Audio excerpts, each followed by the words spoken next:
Bonjour, bonsoir au microphone, Bruno Guglielminetti. Bienvenue à cette édition de Mon Carnet. C'est l'édition du vendredi 18 avril 2025. Dans cette édition, encore une fois, plusieurs sujets au menu. On va commencer avec une rencontre avec une association française qui s'intéresse à la place des femmes dans le monde du podcast. Une discussion sur les enjeux, les initiatives et les constats sur le terrain. On parle aussi de datafication. L'une des co-directrices d'un ouvrage collectif nous explique comment la société se transforme à travers les données et ce que ça signifie pour nous. Du côté de Prompt, cette semaine, il y a la directrice générale, Yette Lamonde, qui est de passage dans Mon Carnet pour nous présenter un nouvel innovateur québécois qu'on va rencontrer. Et d'ailleurs, je tiens à remercier Prompt au passage de soutenir la production de Mon Carnet cette semaine. Je poursuis dans le menu. Il y a Stéphane Berthomet qui est là de son côté pour nous parler du grand ménage annoncé par Spotify, une opération qui pourrait redéfinir la stratégie de podcast pour certains. Stéphane Ricoul s'attaque cette semaine à la bullshit et à l'IA. Vous allez comprendre à quoi faut-il encore croire et que faut-il surveiller. Et puis, Jean-François Poulet nous amène dans le monde du UX et du design, parfois mal compris, voire mal accueilli dans certaines organisations. Et puis avant tout ça, on va aller rejoindre, comme à chaque semaine, Jérôme Colombin pour parler d'actualité. Alors voilà le programme de Mon Carnet cette semaine. Maintenant, permettez-moi de saluer 5 auditeurs de Mon Carnet. Salutations toutes particulières cette semaine à François Aubin, Catherine Dionne, Claude Lucier, Karine Vigneault et Louis Dupont. Merci à vous 5 pour votre écoute et puis merci à vous que je n'ai pas nommé, mais qui m'accueillez présentement entre vos deux oreilles. Très heureux d'être avec vous et puis à tous, je vous souhaite une excellente écoute.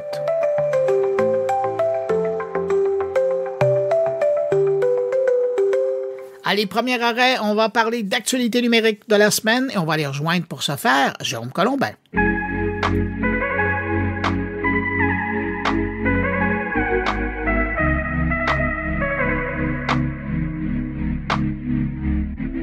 Le débrief transatlantique. Salut Bruno Guglielminetti. Salut Jérôme Colombin. Ravi de te recevoir dans Monde Numérique. Merci de m'accueillir dans Mon Carnet, comme chaque semaine.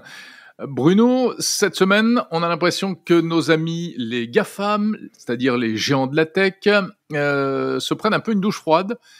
Avec une grosse séquence judiciaire. C'est d'abord Meta qui est devant ses juges, Mark Zuckerberg qui doit s'expliquer sur le rachat de WhatsApp, d'Instagram, est-ce que ça a contribué à étouffer la concurrence, et puis plus récemment, c'est Google qui également vient de se prendre une décision assez violente, également pour des accusations de position monopolistique. On a l'impression que finalement ils sont plus fragiles qu'ils en avaient l'air, ces géants de la tech. Oui, parce que tout ça se passe dans un contexte où on avait l'impression que maintenant, les grands patrons des GAFAM étaient les plus grands copains du président américain et qu'ils étaient à l'abri ou des enquêtes du Congrès ou des poursuites ou des enquêtes là, du ministère du Commerce. Non, faut croire que... Mais bon, ça n'a pas été entamé la semaine dernière non plus. Là. Je pense à Google, l'histoire, ça faisait longtemps que ça roulait. C'est le deuxième jugement dans ce domaine-là. Puis dans le cas de Facebook, l'enquête avait démarré en 2020. Donc, 2020, ouais. Et puis, donc, c'est pour dire qu'il y a un contexte presque historique à cette histoire-là, mais donc, on est en train, justement, cette semaine, puis tu vas bien le rappeler, de voir deux géants être ramenés devant les élus à essayer d'expliquer ce qu'ils ont fait. Dans le cas de Facebook, évidemment, c'est d'avoir acheté Instagram et WhatsApp, plutôt que de vivre avec leur concurrence. Ils ont tout simplement décidé de valait mieux les acheter que essayer de lutter contre eux. Alors, évidemment, c'est une pratique antitrust ou antimonopolistique là, qui est douteuse. Et là, c'était le temps de venir expliquer cette démarche-là. Il faudra voir c'est une pratique plutôt monopolistique, tu veux dire? Oui, pardon, oui. Et donc, c'est ça. Et c'est donc les lois antimonopolistiques là, qui font le décor de ça, qui sont la toile de fond de cette histoire-là. Puis, de l'autre côté, on est encore aussi avec un autre géant, je pense à Google, qui, lui, pour une deuxième fois, se voyait ramener devant les juges, parce que l'été passé, en août 2024, ils avaient été reconnus de pratiques monopolistiques. Et là encore, cette semaine, on voit que c'est en Virginie là, que ça s'est passé. Encore de condamnation pour, d'une part, pratique monopolistique dans le contexte de Chrome, où il y a que lui qui règne dans ce contexte-là. Puis aussi, c'est toute la création d'un écosystème pour s'assurer que les annonceurs allaient être autant dans l'environnement de Google que aussi à l'extérieur sur le web, allaient être tributaires du bon vouloir et de la mécanique de Google, parce que je te rappelle qu'ils ont acheté DoubleClick il y a à une certaine époque, et eux qui étaient les gros joueurs de la publicité sur le web en général, et que là, Google et DoubleClick, quand tu mets tout ça ensemble, tu as un bon pourcentage de la toile ou des bannières qui sont disponibles dans l'écosystème. C'est une machine de guerre. Oui, c'est une machine de guerre. Alors là, ils se disent, il y a un moment donné, le gouvernement a dit peut-être que ça suffit. Ouais. Alors là, ils ont été la fin de la récré, comme on dit en France. Alors, exactement. Alors là, ils ont été trouvés coupables, mais là, reste à voir quelles seront les conséquences. Du côté du gouvernement américain, on demande carrément à ce que Google soit retiré de Chrome et donc que par défaut, là, on puisse choisir notre moteur de recherche dans l'environnement du furteur Chrome. Puis de l'autre côté, qu'il y ait la partie vente de publicité qui soit retirée de Google, qui soit vendue à quelqu'un d'autre. Ouais. Je suis bien curieux de savoir qui va acheter ça. Est-ce que ça sera Apple? Est-ce que ça sera Elon Musk? On ne sait pas. Mais évidemment, pour Google, c'est comme tirer le tapis en dessous des pieds, là. Ouais. Mais c'est intéressant parce que finalement ça rappelle quand même la réalité américaine. Effectivement, on laisse grandir des géants, on laisse devenir des entreprises devenir comme ça absolument monstrueuses, incontournables.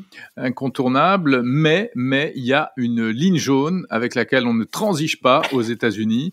C'est le monopole, la position monopolistique, et ça depuis toujours. Tout à fait.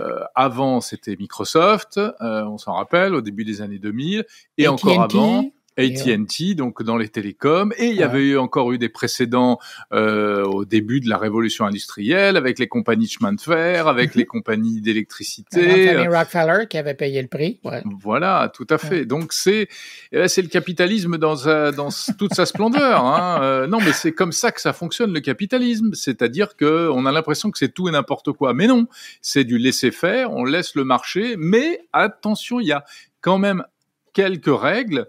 Et notamment celle-là, et c'est pas la peine de faire 10 000 règlements préventifs. En revanche, le jour où on vous prend la main dans le pot de confiture, la justice se met en branle, et là, on vous pardonne pas, quoi. J'aime tellement ta vision, mais c'est ça. Ouais. Ouais, j'ai une vision trop capitaliste, non? Ça doit être ça? Mais je sais pas, mais j'imagine que t'as l'influence du temps, fait que... Ouais, c'est l'influence américaine. Tu sais pourquoi, Bruno? Je vais te confier, parce qu'en fait, là, on se parle. En fait, je suis aux États-Unis actuellement. Ah, c'est pour ça. Mais sors ce capitaliste de toi. Voilà, il faut pas se fier à la tour Eiffel qu'on voit derrière moi, comme d'habitude. T'as mis ton décor. J'emporte toujours mon décor avec moi, et là, je suis dans le bain américain, c'est vrai. Voilà. Et là, on voit comment t'as changé ton discours. Je suis complètement imprégné dans le moule. J'ai peur pour le reste de notre discussion. Non, pas du tout. Tu sais que je sais garder du recul avec tout ça. Enfin voilà, donc c'est intéressant quand même cette séquence, et on va vraiment voir, comme tu l'as dit, ce qui va en ressortir. Autre sujet, Bruno, j'ai lu sur ton blog cette semaine, sur Mon Carnet. Ça s'appelle Mon Carnet, mais c'est ton carnet. Oui, merci de le préciser. .blog, c'est ça l'adresse d'ailleurs. .com. .com. Ouais, okay. Bref, parce que c'est bien plus qu'un blog, c'est un vrai site d'actualité et d'information. C'est un empire, exactement. Fais gaffe à la position monopolistique. Ouais, mais j'achète personne, là. Ouais, je on fais dit que ça. moi, c'est tout. On dit ça, parce que ça m'étonnerait pas que tu essayes de me racheter. À défaut de m'acheter. Et donc, tu as fait un article sur les rapports un peu compliqués entre l'intelligence artificielle et les médias et les journalistes. Alors, c'est pas pour parler boutique et pour parler uniquement de sujets qui nous touchent, nous, professionnellement, mais c'est parce que les médias, ça concerne tout le monde. Ouais. Et donc, c'est super intéressant. C'est compliqué, les rapports entre l'IA et les rédactions. Que tu dis. Et c'est intéressant parce que il y a eu notamment, puis c'est un peu le cœur de mon papier, il y a eu des gens qui se sont rencontrés cette semaine. C'était un webinaire qui se passait en ligne, AI Trends in Journalism en 2025. Et l'idée là-dedans, c'était de voir comment c'était quel était le rôle? C'est drôle parce que juste avant qu'on se parle, j'étais avec un étudiant qui est en train de faire sa maîtrise et qui parle justement, qui s'intéresse à l'utilisation de l'IA par les médias. Et puis, c'est un peu l'explication que je lui donnais. Je vais essayer de simplifier l'histoire parce que ça durait 1 heure avec lui. Ouais. Mais l'idée là-dedans, c'est que finalement, l'intelligence artificielle, c'est plus un luxe, c'est plus un gadget, c'est désormais une question de survie pour les salles de rédaction. Une nécessité. Oui, parce que là, la compétition, peu importe où elle est, la compétition l'utilise. Et de plus en plus, puisqu'on demande aux gens, moi je me souviens quand j'ai quitté Radio-Canada, c'était l'époque où on demandait à un journaliste de faire son topo télé, la version radio, la version pour le web, et puis d'autres versions pour d'autres plateformes spécialisées en petit format vidéo. Là, à un moment donné, la boucane commençait à sortir de la tête. Alors que ce même journaliste, il avait travaillé 20 ans plus tôt, on lui aurait dit, tu fais ton topo radio ou tu fais ton topo TV, ce qui lui laissait beaucoup plus de temps pour approfondir ces sujets. Et donc, on se retrouve dans un contexte où maintenant, on demande énormément aux équipes d'information. Et là, l'IA, j'en parle, puis je suis presque essoufflé. Et là, l'IA arrive en disant, mais ça peut être pas une bouée de sauvetage, mais un outil qui peut venir faciliter la vie. Exactement, des salles de rédaction. Et juste pour ça, c'est important. Puis après, c'est de voir comment on peut l'utiliser pour optimiser les produits qui sont créés par les salles de rédaction, pour donner de la valeur ajoutée, de monétiser ce contenu-là. Et c'est dans le sens où maintenant, il y a comme un consensus, puis bon, je te parle même pas de l'agentique, des agents IA qui vont pouvoir être créés. Donc, il y a toute un nouvel écosystème qui peut se créer ou se juxtaposer aux salles de rédaction existantes qui fait en sorte que l'IA, ça doit être envisagé de façon très sérieuse. C'est plus quelque chose qui va passer et c'est plus un goût futile là, d'un journaliste ou d'une rédaction qui veut faire plus chic, plus neuf, plus moderne. Non, ça devient vraiment un outil qu'il faut absolument utiliser. Et c'est un peu ça. Je résume grossièrement là, mais essentiellement c'est ça la discussion. Et puis d'ailleurs, je mets un hyperlien vers tout le webinaire qui est offert, qu'on peut écouter ou lire en ligne, et c'est offert par le World Association of News Publishers qui font un bon topo. Puis ça arrive au même moment où, en Italie, se tenait une rencontre, là, le Festival de journalisme, et puis aussi, moi, j'écoutais les échos là, de ce qui sortait de la rencontre, et l'IA est en train d'entrer dans les salles de nouvelles. Mais c'est normal, normal. Oui. Et ce qui n'est pas normal, c'est de ne pas accueillir cette entrée de l'IA, d'être uniquement sur les défensives. Et le problème, j'ai l'impression qu'on confond un peu la prise en compte des risques, parce qu'il y en a effectivement. Ah ouais. Avec l'adoption ou pas. Il faut savoir ce que peut faire l'IA. Effectivement, elle peut poser des problèmes, et le principal problème, notamment pour l'information, et c'est-à-dire qu'au début, dans beaucoup de médias ont considéré que l'IA c'était un générateur d'informations, c'était une sorte de Wikipédia interactif. Et puis dès qu'on va sur ChatGPT ou autre, on s'aperçoit que parfois il dit n'importe quoi. Donc là, oh là là, mon Dieu, ce n'est pas possible, on ne peut pas faire entrer un outil comme ça dans une rédaction. Si c'est pour générer du contenu, il va générer n'importe quoi. C'est la fin des haricots. Mais on le sait, c'est le postulat, on le sait depuis 2023 que l'IA hallucine. Mais elle fait aussi plein d'autres choses. Elle peut réécrire des articles dans des formats divers, elle peut servir à collecter de l'information. Il y a l'IA agentique dont tu parles qui va permettre d'automatiser des tas de process, parce qu'il faut savoir que produire de l'information aujourd'hui sur des tas de canaux différents, eh bien c'est compliqué, et c'est des tâches qui sont pas très valorisantes. C'est du copier-coller, c'est de la transformation, c'est du clic, c'est du machin, c'est de l'upload, c'est bête quoi. Ouais. Et là effectivement on attend beaucoup de l'IA. Et moi, je l'ai vu ici en France, il y a eu quand même de la part des grands médias une attitude très très prudente, mais plus que prudente, un peu récalcitrante en fait par rapport à l'IA, alors qu'ils auraient dû se jeter là-dessus. Après, bon, voilà, moi je vais, qui aime bien châtie bien. Les médias sont très conservateurs. Voilà. Non, mais c'est vrai. C'est pas des entreprises basées sur l'innovation. Non. C'est des gens, des journalistes qui sont enfermés dans leur process, etc. Et il faut pas changer. Il faut surtout pas l'innovation. Attention, c'est dangereux. On sait pas ce qui se cache derrière et tout. Donc il y a pas. Enfin, moi, je l'ai vécu toute ma carrière à la radio. Hein. Écoute, Jérôme, quand j'ai commencé à faire des, quand j'ai commencé à faire des interviews en MP3 avec un téléphone ou à me connecter de chez moi pour on me regardait avec des gros yeux, quoi. Ouais. Non, puis j'allais dire, pense juste à l'arrivée de l'Internet dans la salle de rédaction. Ouais. Ah ben oui, ça on s'en parle. C'était le jour et la nuit. Moi, je me souviens encore de discussions que j'avais avec des journalistes qui mettaient pour la première fois leurs fesses devant le siège qui donnait à l'ordinateur, le seul ordinateur qui était branché au World Wide Web à l'époque. Et puis ces gens-là utilisaient le web comme si c'était un fil de presse. Il fallait leur dire que c'était pas un fil de presse. Exactement. Ça te donnait accès à n'importe quoi.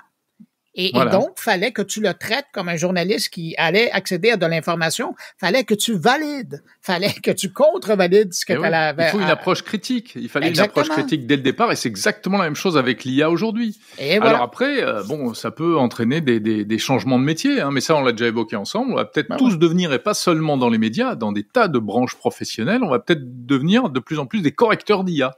En fait. Notre boulot, ça va être de corriger les IA. Mais c'est intéressant que tu dises ça parce que j'expliquais à cet étudiant qui est en train de faire son doctorat que j'ai dit, moi, j'ai beaucoup plus un rôle de chef de section ou de pupitre ou de rédacteur en chef par rapport au texte. Ça, c'est ton côté militaire un peu, hein? Oui, tout à fait. Voilà. Ouais.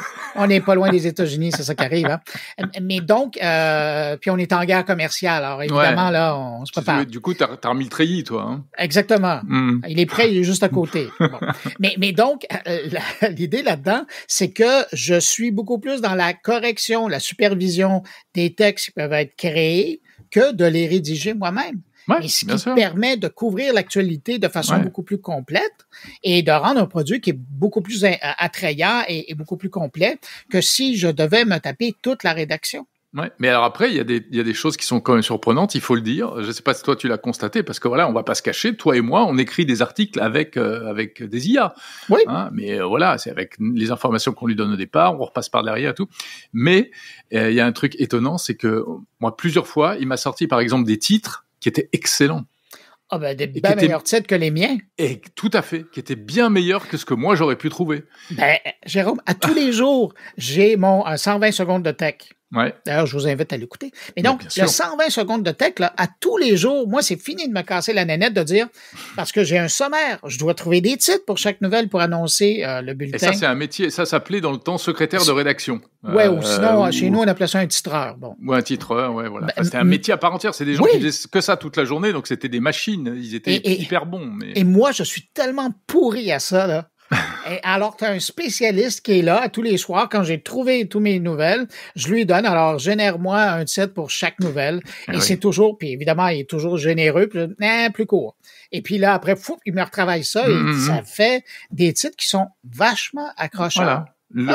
La seule chose, c'est qu'il faut rien laisser passer sans avoir corrigé, regardé, est-ce que c'est ce que je voulais dire, etc., etc. Tu parles de quoi dans mon numérique cette semaine? Ben, c'est amusant parce que je parle d'un sujet qui vient vraiment en écho à ce que tu viens de dire. Je parle également de data. Toi, tu parles de la data elle-même, donc les données. Eh bien, moi, je parle de la manière de stocker, de protéger, de partager ces données. C'est un sujet qui est relié à l'actualité parce que, en ce moment, vu le contexte actuel, les tensions internationales, eh bien, on recommence chez nous à parler de cloud souverain, c'est-à-dire d'une manière un peu plus souveraine de protéger nos données. Et il nous faut des acteurs de cloud souverain. Et puis, il faut peut-être des nouveaux concepts. Et donc, j'interviewe un responsable d'entreprise qui s'appelle Mathias Debièvre et qui dirige une société qui s'appelle Vision et qui, lui, sa vision, c'est le cas de le dire, c'est ce qu'il appelle les data space. Et en fait, les data space, comme leur nom l'indique, ce sont des espaces pour stocker les données. Il faut que ce soit souverain, il faut que ce soit protégé. Et ça peut s'appuyer techniquement sur nous. On n'a pas de Azure, on n'a pas des data centers gigantesques, même si on est en train d'en construire actuellement en France. Il y a beaucoup d'investissements dans ce domaine. Mais il y a déjà des choses qui se font. Et si on arrivait à fédérer un certain nombre d'acteurs de taille moyenne ou des petits acteurs, tout ça dans ce concept de data space, eh bien, on pourrait arriver à des solutions vraiment intéressantes pour sauvegarder les données. Et puis, j'interviewe également une start-up qui vient d'être créée par des petits jeunes, Bruno. Ils ont moins de 20 ans. ils affirment qu'ils vont eux aussi, dans le domaine de la data, faire des choses incroyables. Ils vont révolutionner la sécurisation de la data. Les données sont chiffrées pour être protégées, on le sait, mais eux, ils disent non, ça c'est nul parce qu'avec l'informatique quantique, un jour, tout sera cassé. Et donc, nous, on veut mettre de la blockchain, donc qui sont à fond dans le Web 3, c'est complètement générationnel. Donc, il y a l'aspect technologique et puis il y a cet aspect un peu, voilà, l'informatique d'aujourd'hui, c'est notamment le Web 3, qui a été à la mode à un moment, qui aujourd'hui est un peu plus passé de mode, et eux, ils disent mais pas du tout, c'est un truc génial, et ils se lancent là-dedans. Voilà. Jérôme, merci de faire place à la nouvelle génération d'innovateurs. Tout à fait. Et voilà, c'est des petits jeunes qui m'ont vraiment séduit par leur énergie et par leur vision même. Voilà, on verra. On leur souhaite le meilleur, évidemment. Ben oui, un méchant défi, de toute façon, hein, tout à dans fait. ce contexte. Alors, mon numérique, c'est disponible dès maintenant. Et puis, mon carnet, vous êtes en train d'écouter pour ceux qui l'écoutent. Et pour ceux qui ne l'écoutent pas encore, qu'est-ce que vous attendez à passer à travers mon numérique? Et puis, je vous attends tout de suite après. On arrive. Et vous qui êtes dans mon carnet, venez vite ensuite dans mon numérique. Salut Bruno, à la semaine prochaine. Et Jérôme, peu importe où tu es sur cette planète, je te salue et je te dis à la semaine prochaine. Salut. Publicité. Vous pensez vendre ou acheter une entreprise? Faites confiance à l'équipe de Martin Dutout. Avec plus de 20 ans d'expérience et 200 transactions à leur actif, ce sont de vrais experts. Leur secret? Un outil d'évaluation unique, basé sur des analyses rigoureuses du marché. Prenez une décision éclairée en toute confiance. Consultation gratuite en cliquant sur le lien dans la description et recevez 250 $ de rabais en mentionnant le podcast Mon Carnet. Mon invitée, c'est une femme engagée qui a décidé de faire bouger les lignes dans le milieu du podcast en France. Elle est à la fois consultante, chef d'entreprise et surtout cofondatrice de Women and Podcast, un réseau qui rassemble des centaines de femmes autour d'une même volonté, rendre l'écosystème plus égalitaire, plus solidaire et plus visible. Avec elle, on va parler de représentativité, d'initiatives concrètes, d'influence sur le secteur et puis même du lancement en France d'un podcast très populaire en Italie. Bonjour Mélanie Vazeux. Bonjour. Pourquoi avoir créé ce rassemblement? Là, les derniers chiffres que j'ai vus, vous étiez 600 membres. Pourquoi avoir créé ce regroupement? Oui, ça fait 2 ans et demi maintenant qu'on a créé ça avec Chloé Ancelin. On a créé ça il y a à peu près 3 ans. Enfin, en tout cas, l'idée a germé il y a à peu près 3 ans.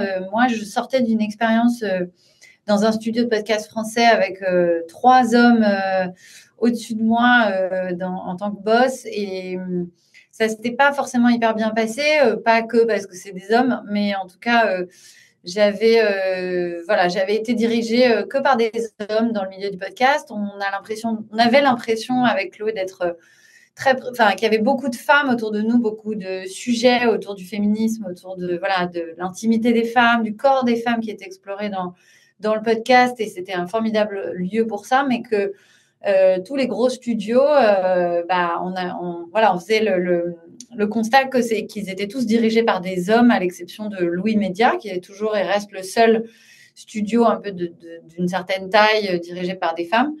Et donc, on s'est dit, mais en fait, déjà, on était un peu révoltés contre ça. Moi, je sortais de cette expérience dont je vous ai parlé. Donc, j'étais c'est toujours aussi l'émotionnel qui drive des projets associatifs, je pense. Et donc, on s'est dit, mais il y a un réseau de femmes dans tous les secteurs. Il n'y en a pas dans le podcast. Viens, on le fait. On le fait, et Chloé m'a dit, mais ça ne sera pas parfait. Ça sera sûrement bricolé au début, mais on n'a qu'à, viens, on y va, on tente, on voit ce que ça donne. On invite des gens, on fait un premier événement, on tâte le terrain. Et en fait, l'idée, dès le départ, c'était déjà, premièrement, de pouvoir se retrouver entre femmes et pouvoir networker. Donc, ça portait des ressources, juste de la motivation, juste de discuter avec ses pairs, de se rencontrer, pourquoi pas de se faire bosser, en tout cas de plus collaborer, de plus se connaître, parce que à l'époque, il y avait que le Paris Podcast Festival. Il y avait très peu il y en a toujours d'ailleurs pas beaucoup, des rencontres interprofessionnelles. Donc à la base, c'est vraiment un réseau de femmes, de femmes qui travaillent dans le podcast. Et puis, donc assez vite, on s'est rendu compte que ça prenait très bien et que tout le monde était hyper enthousiaste. Et puis, on a commencé à avoir pas mal de demandes de podcasteuses indépendantes. Alors, ce que j'appelle les podcasteuses indépendantes, c'est femmes qui ne travaillent pas, dont le métier n'est pas nécessairement à 100% dans le podcast, qui ne gagnent pas leur vie avec, mais qui pour autant consacrent plusieurs heures par semaine à leur podcast, sont complètement accros aux médias, à ce que ça leur apporte intellectuellement, en termes de rencontres, en termes de business aussi parfois. Et donc, on a à ce moment-là, on discutait aussi avec Amazon Music pour qu'ils soient sponsors. Et ils avaient une belle pocket à nous donner. Et donc, mais eux, ils voulaient qu'on soit vraiment le plus inclusif possible. Et donc, ça faisait partie de nos valeurs d'être inclusif. C'était aussi d'accueillir tout le monde. Donc, depuis le début, on est gratuit. Puis là, on a créé cette deuxième branche. On a créé 2 branches. Une branche pro pour les professionnels et une branche boost qui est vraiment pour les podcasteuses indépendantes, qui est sponsorisée encore aujourd'hui par Amazon Music. Et voilà, le but de Women in Podcast, donc c'est un réseau de femmes maintenant, de professionnelles et d'indépendantes, qui organisent des événements en vrai, en réel, soit à Paris principalement, hein, parce qu'en France, Paris, un peu... Voilà, tout est quand même pas mal centré autour de Paris. Mais on va, dès qu'on peut, dans les manifestations en région. On aimerait beaucoup voyager aussi dans d'autres pays.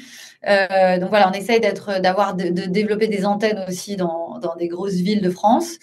Et on organise donc des événements vraiment de networking, de rencontres pour s'inspirer en fait de podcasteuses qui ont réussi. Donc on a fait avec Clémentine Gallet, Lorraine Bastide, Sophie-Marie Laroui là récemment. On organise aussi des webinars qui sont plus sur des sujets vraiment précis, technique, monétisation, marketing, hébergement, toutes les questions qu'on se pose, très précisément, avoir des experts qui vont répondre sur des webinars de 1 heure en général. Donc ça, c'est entièrement gratuit et puis ça permet de le caser dans sa journée de travail sans se déplacer. Et on vient de lancer en fait la première initiative aussi un peu plus pour essayer de vraiment structurer les choses au niveau du secteur, favoriser vraiment l'égalité homme-femme aussi au niveau du secteur, parce qu'on a réalisé une étude avec notre partenaire, la CPM, un organisme de mesure d'audience, pour voir vraiment, comme je vous disais au départ, on s'est dit, oui, il y a plein de femmes qui sont les petites mains qui fabriquent, mais il n'y a pas d'hommes à la direction. OK, une fois qu'on a dit ça, on n'a pas de chiffres pour le prouver. Donc, il fallait mener cette étude. Mener une étude, ça coûte très cher, mais en fait, grâce à la CPM qui a accès à beaucoup un fichier énorme d'adhérents de son système son indice de mesure, on a pu faire ce sondage, cette étude, et donc les résultats on les a publiés là dans un communiqué de presse qui est qu'en gros, on est de mémoire 67% de femmes fabriquent les podcasts, sont dans les équipes de production, mais elles sont seulement 13% au métier à la direction. Et ça inclut aussi des podcasts indépendants comme Bliss, ou qui sont gérés par une femme sur des petites équipes. Donc, c'est même au-delà des structures de studios de production. Et puis, on est aussi en minorité sur les métiers un peu plus techniques de réalisation sonore, de création de musique. Donc, sans surprise, mais en fait, au moins, on peut le prouver. Et donc, au-delà de ça, on a lancé un cycle de réflexion et d'action qu'on veut le plus collectif possible, hommes et femmes. Et donc, on organise une première table ronde. On va faire un atelier d'intelligence collective en juin à Marseille. Voilà, on essaye de mener des actions au niveau du secteur, mais aussi pour les femmes vraiment en France et au-delà de la France d'ailleurs, parce qu'on a pas mal de femmes à l'étranger. Voilà.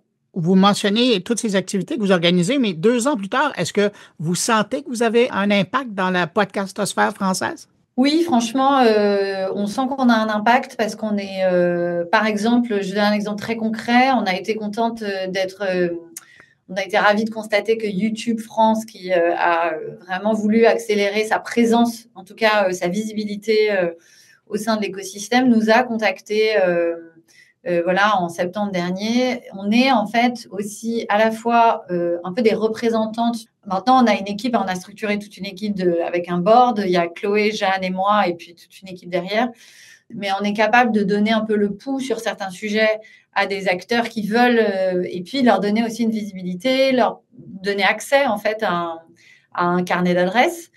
On aide très concrètement des festivals, par exemple celui de Marseille qui s'appelle La Claque, qui est en juin chaque année. On les a aidés l'année dernière, on les aide à nouveau cette année à trouver des intervenants, à trouver des sponsors, enfin, à trouver de l'argent, à vraiment pouvoir se réaliser.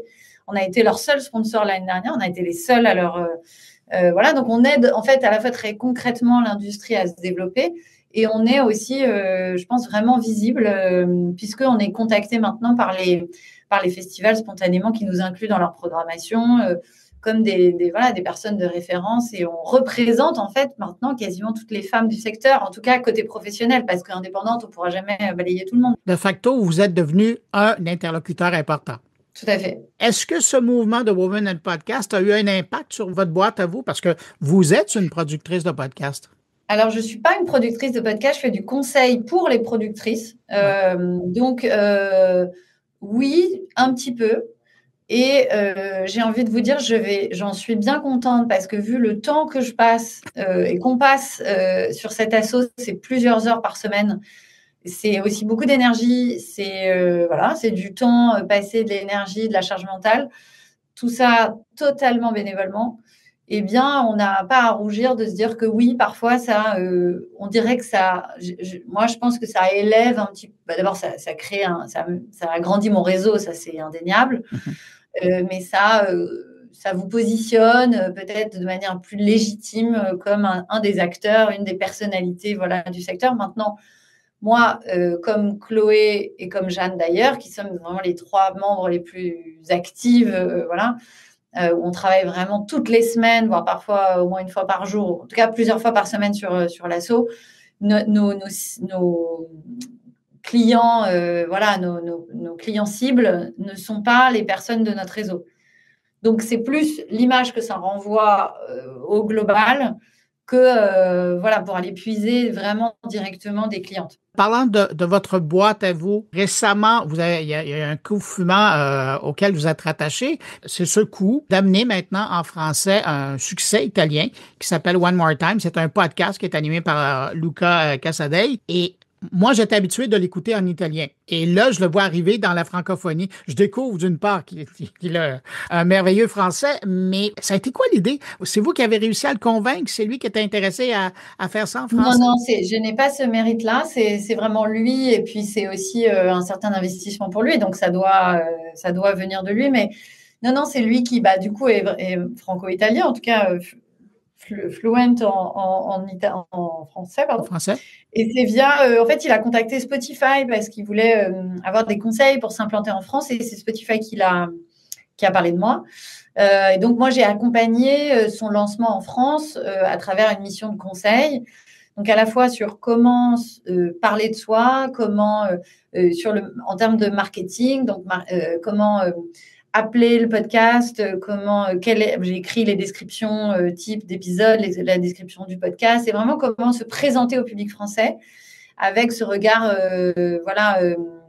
de cette connaissance en fait de l'écosystème français, des bonnes pratiques. Donc je pense qu'on a essayé parce que ça reste vraiment le même concept que l'italien que j'ai pas pu écouter parce que je parle pas italien, mais je comprends pas l'italien, mais en tout cas, j'ai assez vite compris puis en discutant avec Lucas, quelle était la valeur ajoutée de ce podcast. Et donc, c'est essayer aussi d'avoir des mises en avant chez Apple, chez Spotify. J'ai négocié aussi avec, vraiment fait une sorte d'étude de marché pour savoir chez quel hébergeur et chez quelle régie publicitaire c'était le plus intéressant d'aller. On a fini par faire un partenariat avec Audion.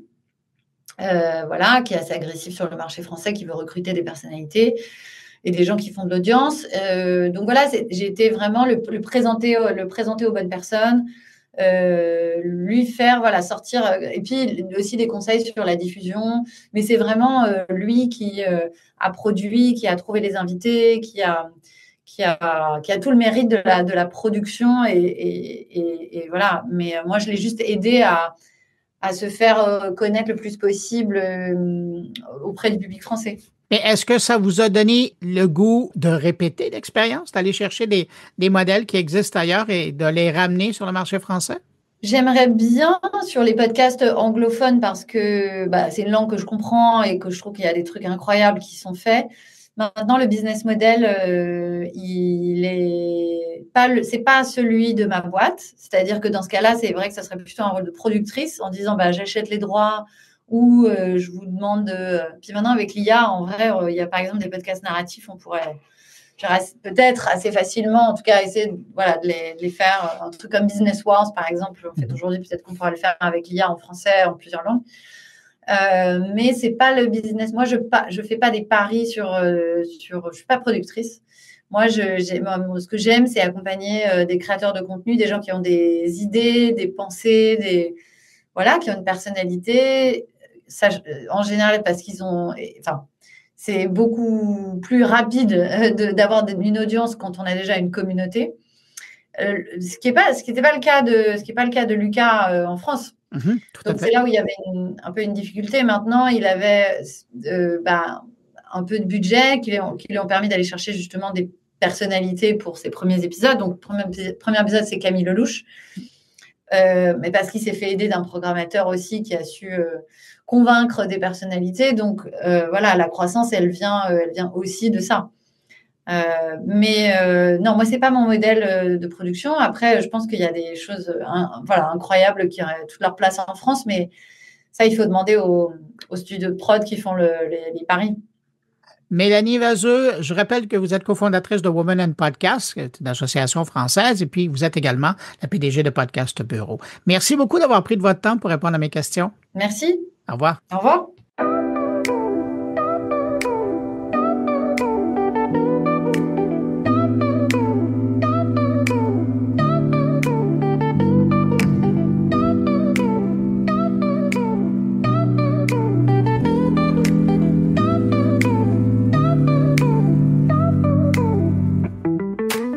Je vous propose une rencontre avec une chercheure dont le travail nous aide à mieux comprendre les enjeux numériques qui façonnent nos vies. Souvent, d'ailleurs, sans qu'on en prenne pleinement conscience. Elle est professeure au département de communication sociale et publique à l'UQAM et membre du laboratoire sur la communication et le numérique. Et si je la reçois cette semaine, c'est qu'elle vient tout juste de co-diriger un ouvrage percutant et accessible intitulé « Les publics de données ». Penser la datafication de la société. Un livre qui interroge notre rapport aux données personnelles, aux grandes plateformes, mais aussi aux inégalités que ces systèmes peuvent engendrer ou corriger. Mélanie Millette, bonjour. Bonjour Bruno. Quand on parle de datafication de la société, dans votre tête, vous pensez à quoi? On pense à la mise en données. Donc, la plus stricte expression, là, c'est la mise en données de la société. Donc, ça se fait à plusieurs niveaux. Là. Ça se fait parfois de manière volontaire. On va faire, par exemple, une publication dans les médias sociaux. Donc, là, effectivement, là, les données, le post, la publication qu'on fait, c'est des données. Mais il y a toutes sortes de données également qu'on livre quand on fait ça, qui sont pas nécessairement volontaires. Par exemple, les plateformes, que ce soit là, votre application de santé, votre montre intelligente, Facebook, peu importe, vont colliger, bien évidemment, l'heure à laquelle vous faites la publication, le temps que ça vous prend, le type d'appareil que vous utilisez, votre navigateur si vous n'êtes pas sur une application. Donc, ce sont toutes des données qu'on génère malgré nous.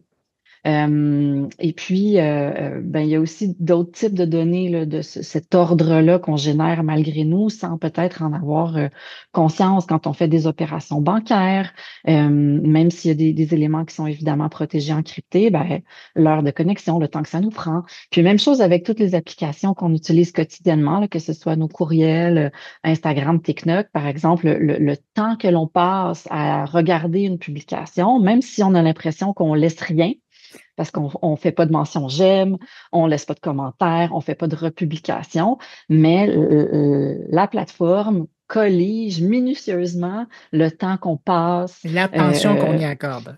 Exactement, parce que tout le modèle de rémunération de ces plateformes-là est basé sur la vente de notre attention. Donc, ils ont évidemment plein de manières de documenter nos comportements en ligne. Puis, ça, c'est par le biais de récolte de données que ça se passe. Donc, il y a toutes sortes d'enjeux allant des données volontaires qu'on bâtit volontairement. On peut penser aux jeux de données ouvertes des villes, par exemple, la ville de Montréal a un portail de données ouvertes, jusqu'à nos pratiques individuelles.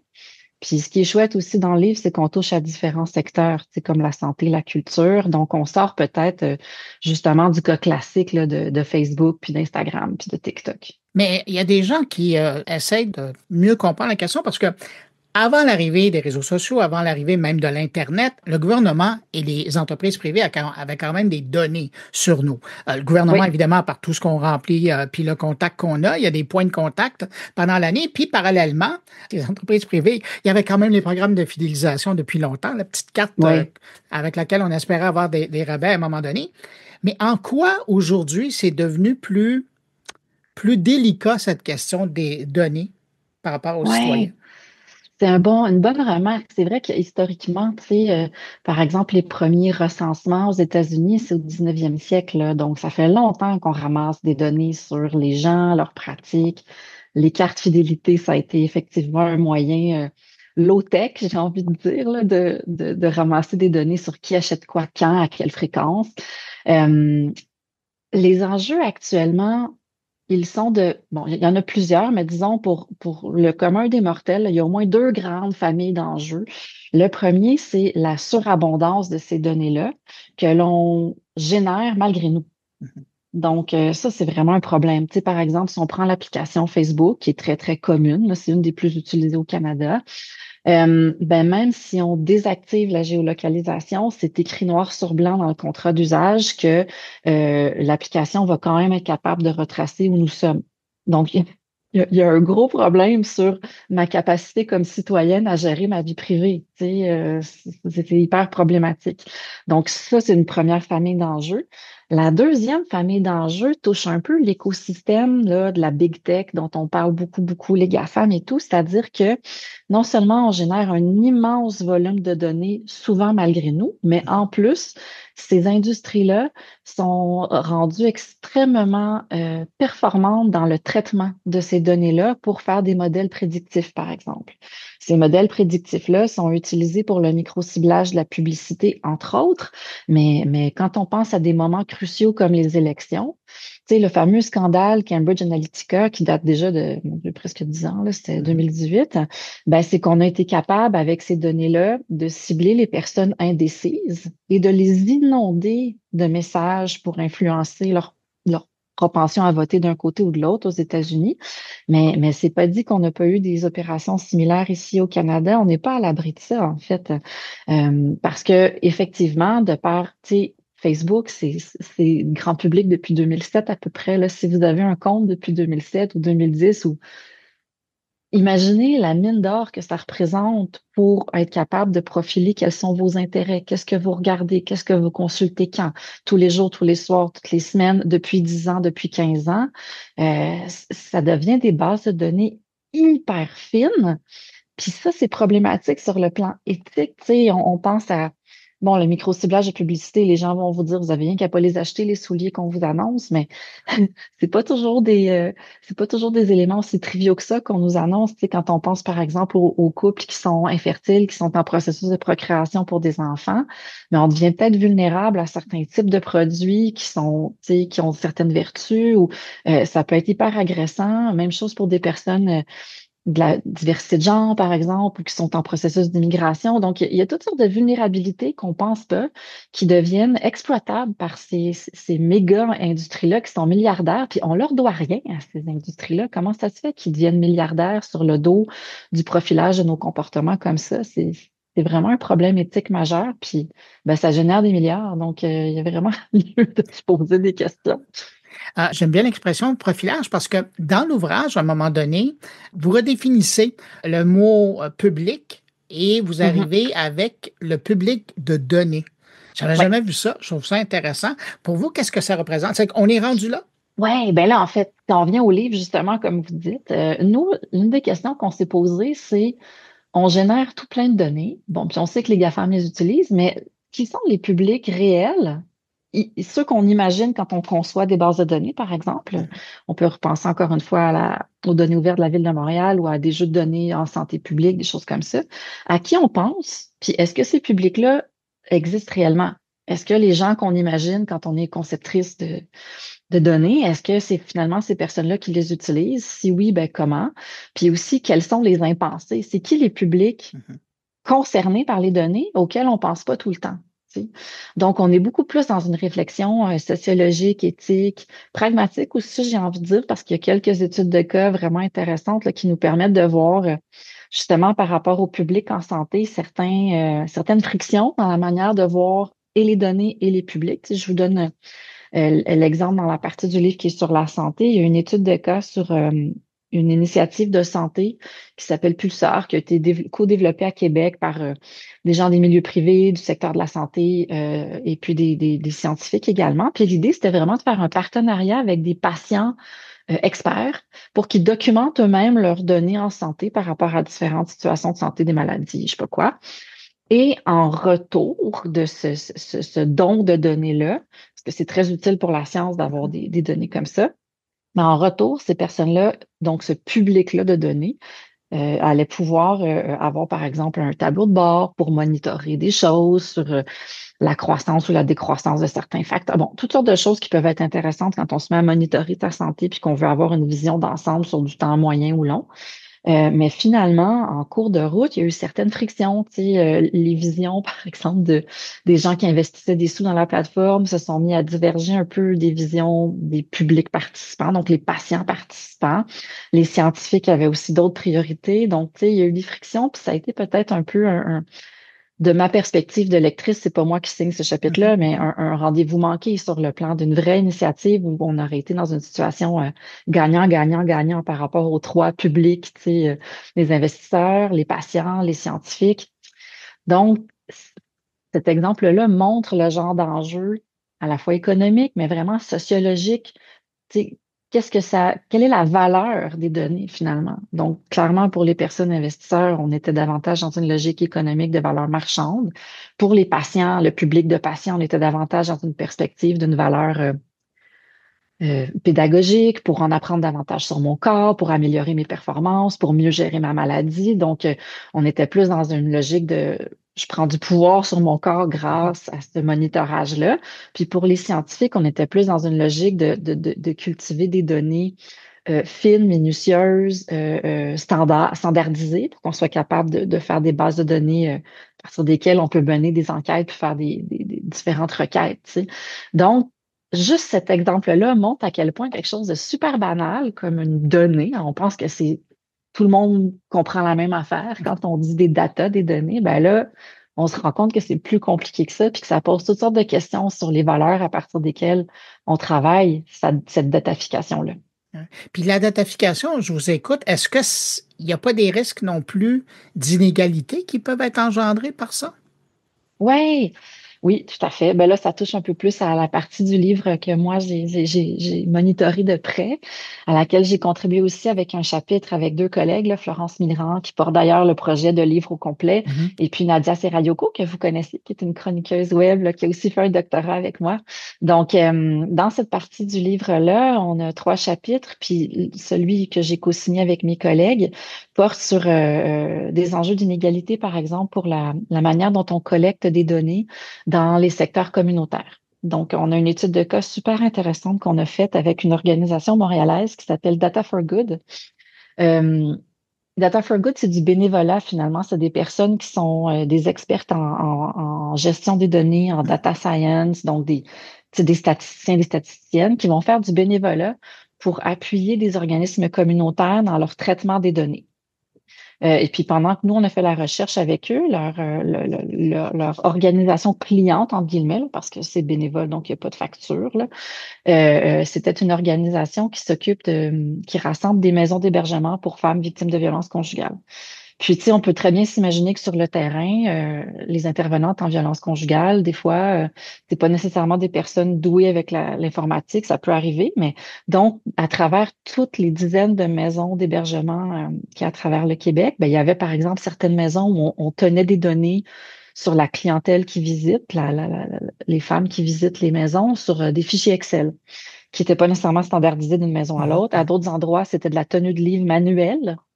Donc, on a des feuilles qu'on remplit, Madame une telle qui arrive à telle heure avec un, deux, trois enfants, tu sais, quels sont les besoins. Donc, alors, il y avait vraiment un immense besoin pour standardiser les données, mais se doter aussi d'un outil, tu sais, qui est facile à utiliser puis qu'on peut implanter sans faire de la formation pendant 2 semaines, là. C'est pas des milieux où on a les moyens de faire ça. Puis, ce cas-là, il est super intéressant parce que ça montre encore une fois qu'à travers la datafication, il y a des gros enjeux, il y a des vies humaines. Il y a, tu sais, un des exemples qui m'a frappé pendant cette recherche-là, c'est que quand les bénévoles nettoyaient les données pour les standardiser, il y avait une colonne de chiffres qui faisait pas sens parce qu'elle débordait. Donc, disons que c'est une colonne de chiffres quantifiée sur 100. Ben, il y avait souvent 110%, 107%, 120%. Fait qu'on on peut avoir le réflexe de dire, ben, il y a des erreurs, on va retirer cette colonne de chiffres-là, il y a un bug, on l'enlève. Mais quand les bénévoles se sont mis à discuter avec les responsables, ils se sont rendus compte que parce que cette colonne de chiffres-là, en fait, c'était le taux d'occupation des maisons pour femmes. Ça veut Et donc c'était dire le que problème. ben, c'est ça le problème. C'est un problème majeur. C'est que les ressources ne suffisent pas à la demande.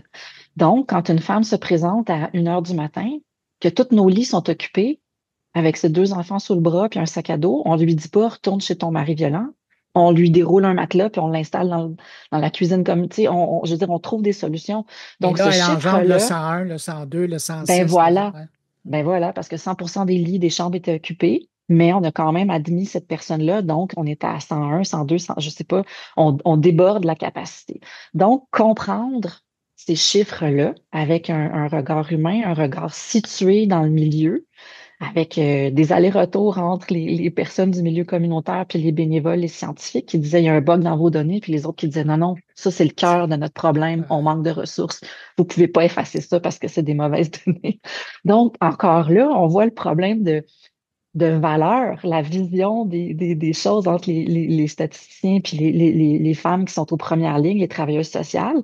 Puis ce qui est hyper intéressant, c'est qu'évidemment, Data for Good a travaillé super fort pour être capable de non seulement mettre les données en ordre, mais produire des tableaux pour montrer le débordement puis les manques. Ce qui fait qu'après, l'organisation communautaire, elle peut aller cogner aux portes du gouvernement ou de la ville pour dire on a besoin de plus de ressources, voyez-vous. Ça déborde systématiquement depuis 5 ans, par exemple.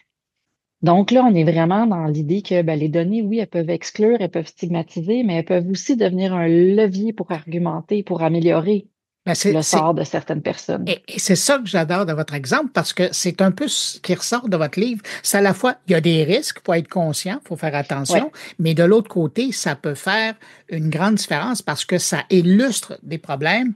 Puis l'exemple que vous venez de donner est flagrant dans ce sens-là. Mais si on revient aux risques et aux problèmes, est-ce que aujourd'hui, là, on est en 2025, est-ce Mhm. que le citoyen ou le public de données peut faire quelque chose? Comment il peut être, ouais, je dirais pas souverain dans ses données, là, parce que là, ça va être difficile. Il faudrait aller se cacher dans le bois, puis encore là, on générait de la donnée. Mais, mais comment on fait si on veut faire plus attention? Ouais. Ah, ça, c'est un vrai enjeu, là, puis on m'en parle beaucoup, surtout depuis l'arrivée de Donald Trump au pouvoir en janvier, là. Ben, il y a clairement des éléments qui doivent être mis en place sur le plan gouvernemental, là. Tu sais, ça, je pense que faire pression sur nos élus, en parler, tu sais, quand ils font du porte-à-porte là, pour dire votez pour moi, là, poser des questions sur la souveraineté numérique, poser des questions, ça va montrer aux candidates que ça nous préoccupe, puis ça a raison de nous préoccuper. Fait que ça, c'est une première chose que tout le monde peut faire. Ensuite de ça, je pense qu'il faut pas hésiter à retirer certaines applications pour avoir des pratiques plus saines. Tu sais, moi, par exemple, j'ai été profondément dégoûtée par des mesures annoncées par Mark Zuckerberg par rapport au retrait du fact-checking, là, de la vérification des faits. Dorénavant, sur Facebook, Instagram, on peut dire que l'homosexualité est une maladie mentale, alors que c'est complètement faux. La science a déboulonné ça depuis, mon Dieu, des dizaines d'années. Donc, pour montrer que je suis pas d'accord, j'ai retiré l'application de mon téléphone. J'utilise encore Messenger avec certaines personnes. Avec certains groupes d'amis, on est passé à d'autres applications indépendantes. Ça, c'est une pratique que tout le monde peut faire aussi. Si vous utilisez beaucoup Messenger ou WhatsApp, qui sont deux applications propriété de Meta, ben, pour limiter la collecte de données que ces applications font là, ou pour signaler un mécontentement sur le plan d'un choc des valeurs politiques, comme je viens de l'illustrer avec mon propre cas, ben on peut retirer les applications ou les utiliser moins en invitant des groupes d'amis à aller sur Signal, sur d'autres plateformes qui sont indépendantes, là, qui sont pas non plus nécessairement parfaites. On sait que Signal, il y a eu de l'infiltration russe là, récemment, mais bon, on n'est au moins pas dans le giron de Meta, puis on n'est pas dans une propriété des GAFAM. Donc ça, c'est une première pratique que tout le monde peut faire. C'est pas tellement compliqué. On peut aussi revenir au bon vieux texto. Maintenant, avec les téléphones intelligents, on peut pratiquement avoir le même genre d'échange qu'on a sur Messenger avec des GIFs puis plein d'affaires là, sur les bons vieux textos en groupe. Donc, ça, c'est des éléments très, très faciles que tout le monde peut faire.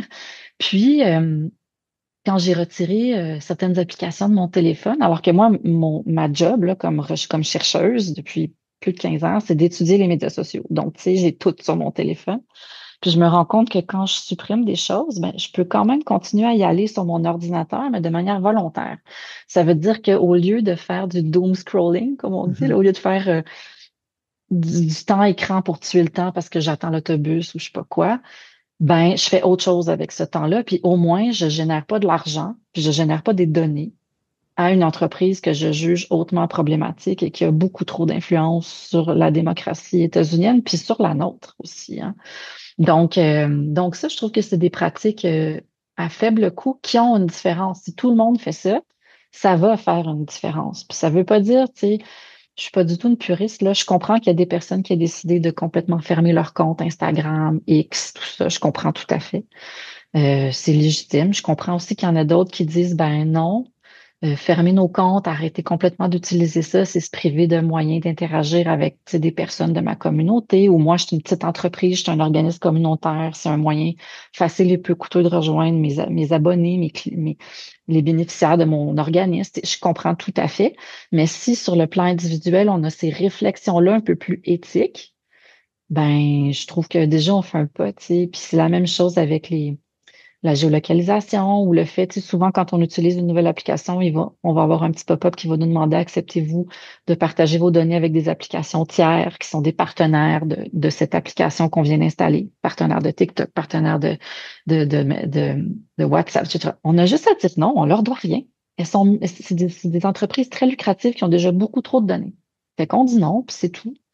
Donc, ça, je pense que c'est des moyens qui sont à notre portée. Tu sais, on n'a pas besoin d'être un technophile aguerri pour faire ce genre de changement-là. Puis au bout du compte, plein de petits changements, ça va quand même avoir un impact important.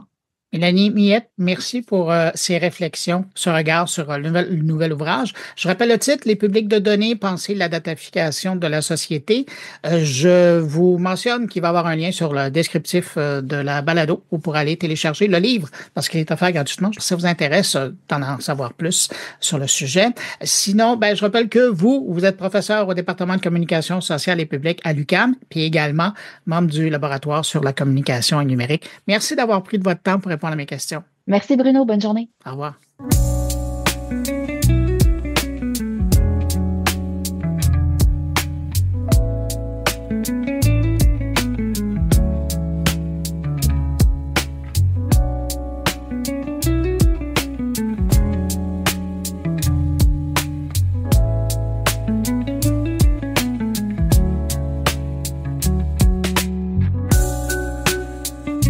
Lamonde, la directrice générale de Prompt, accueille cette semaine Laurent Ferrier au sujet d'un projet collaboratif entre l'ITMI et la Société ferroviaire et portuaire de Pointe-Noire qui permet de suivre les trains en temps réel dans des régions isolées dépourvues de satellites ou de réseaux. Bonjour Laurent. Bonjour.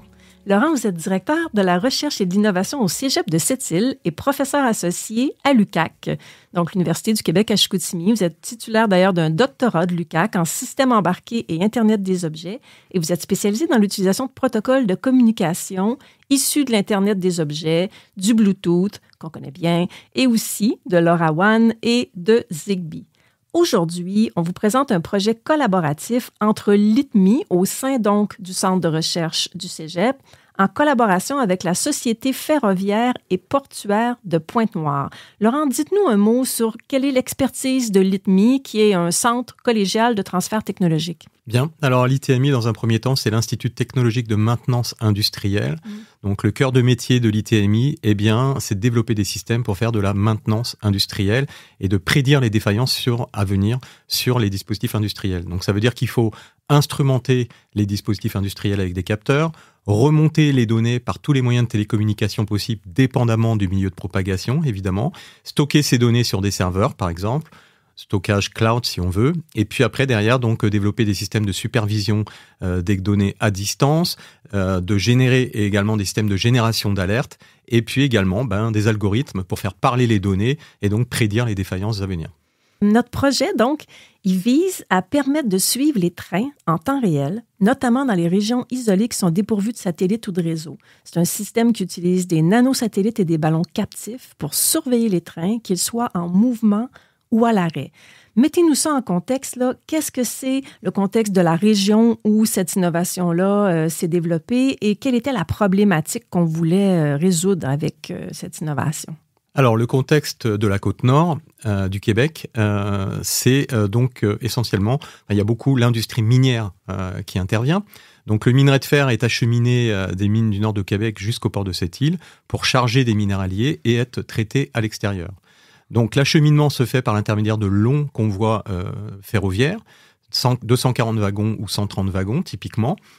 Et donc, quand ces wagons arrivent donc un petit peu en amont des convoyeurs, à ce moment-là, il faut pouvoir être capable de tracer ces wagons. Donc, ce sont des points de lecture. Le convoi ferroviaire est passé à tel endroit, à telle heure.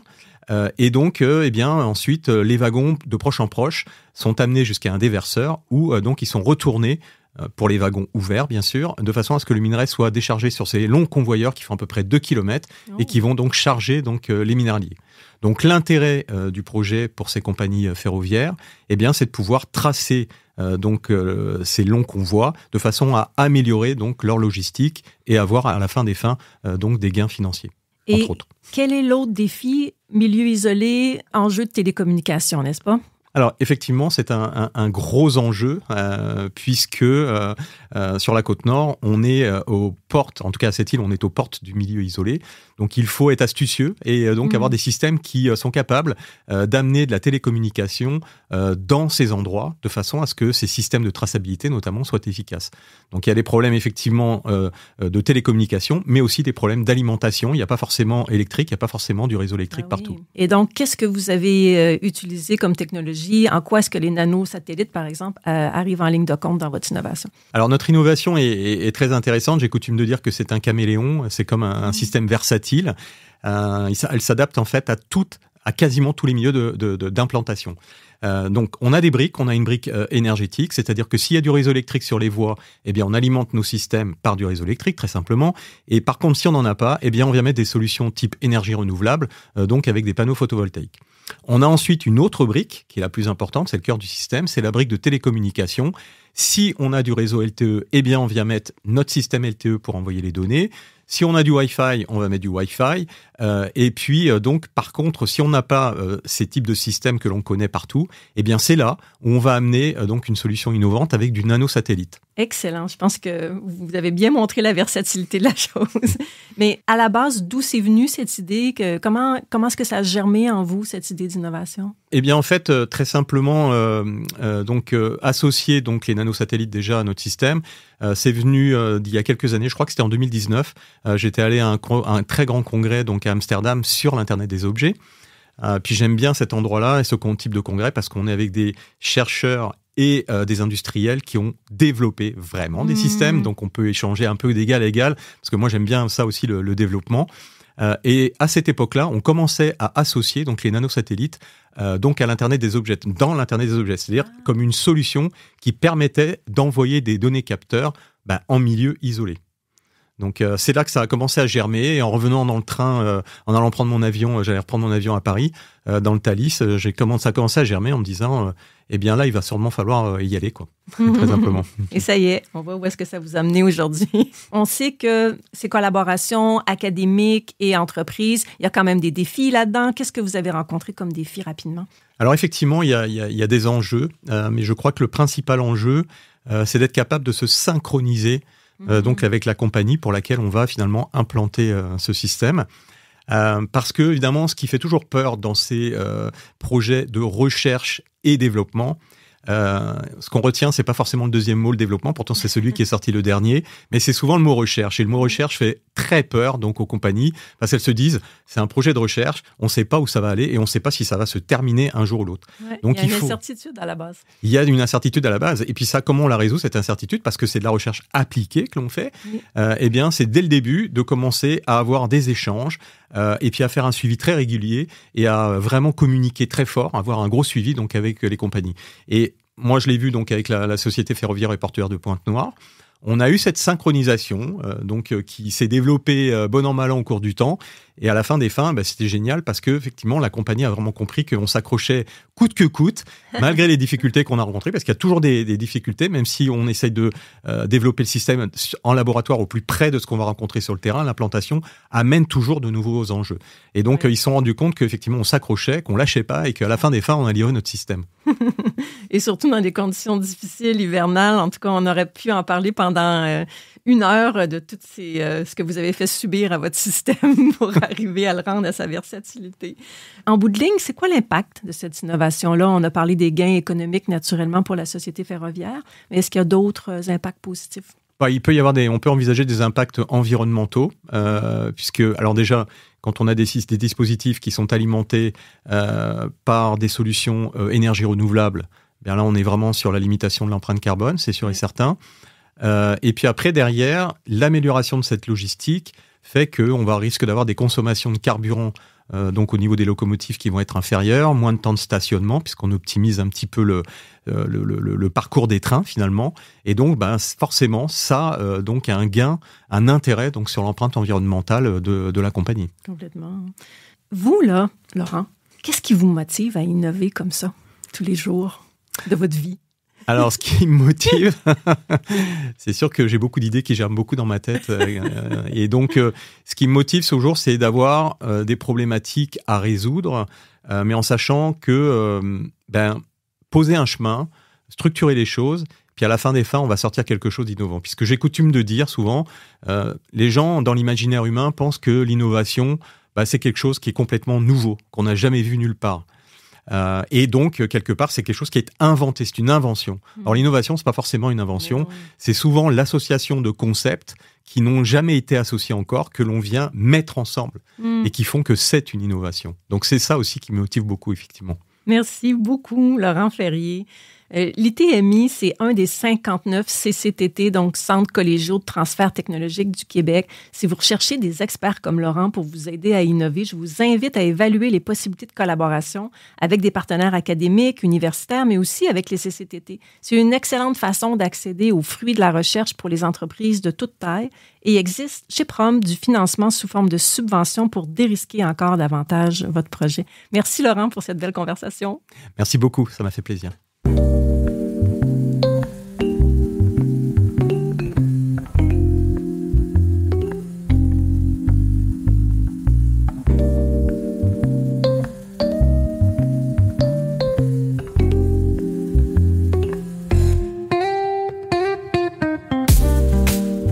Un tour du côté de mes collègues. Maintenant, on va aller rejoindre Stéphane Berthomet qui est là et qui nous attend avec des nouvelles fraîches de Spotify qui s'apprête à faire un gros ménage du printemps. Bonjour, monsieur le podcasteur. Bonjour, Bruno. Cher podcastologue, je voulais t'entendre parler de Spotify parce que là, on commence en train de voir qu'ils vont commencer à faire du ménage dans le contenu des podcasts qui sont hébergés sur leur plateforme. Oui, mais tu sais, Spotify, c'est un peu comme moi. Il ne fait du ménage que quand on l'oblige à le faire. Et donc là, c'est le National Music Publisher Association qui est en train de pousser Spotify à faire effectivement du ménage dans son catalogue de streaming musical parce que, disons que Spotify a été un peu léger sur le contrôle des droits jusqu'à maintenant. Et là, ça devient problématique parce que Spotify est en train de faire donc du ménage à cause de cette poussée qui leur est donnée dans le dos. Mais là où ça devient intéressant pour nous, parce que nous on parle de podcast, c'est que ça va très bientôt aussi concerner les podcasts, parce que comme tu le sais, beaucoup de podcasts utilisent de la musique et beaucoup d'ailleurs l'utilisent en pensant qu'ils ont le droit, le fair use, l'utilisation équitable, etc. Eh ben non. Eh ben non, c'est souvent un mythe et en plus, ce qu'il faut expliquer aux gens, c'est que le fair use ou l'utilisation équitable, oui, ça peut se faire dans certaines conditions, quand on fait une démonstration, quand on l'utilise dans un cadre documentaire, quand on veut illustrer ou critiquer. Sauf que les algorithmes, eux, ils feront pas forcément la distinction. Ils sont pas encore rendus assez intelligents pour comprendre le contexte dans lequel tu vas utiliser un morceau de musique. Et il y a fort à parier qu'on va aller vers la multiplication d'interdiction, voire d'élimination directe de podcasts, ce qui a déjà commencé. Il y a deux, trois cas qui ont fleuri ces derniers mois. Mais t'imagines l'enfer, parce que je pense à une section thématique qui s'appelle musique, des podcasts de musique, où la musique est en premier plan, c'est le sujet. Il y a des gens qui passent à travers un album pour nous expliquer comment il est fantastique, comment il est merveilleux. Ben, ces podcasts-là, c'est quoi l'essentiel moelle du podcast va disparaître? Ou c'est le podcast au complet qui va disparaître? Je sais bien, Bruno, tu me ramènes à un point où j'évoque des problèmes sans proposer de solution, mais c'est la triste réalité, c'est vrai. Et je pensais aussi au podcast de cinéma, parce que cinéma dit aussi musique. Derrière ça, tu as toute la musique du film, du cinéma qui va être problématique. Non, c'est vraiment problématique pour plusieurs genres complets de podcasts.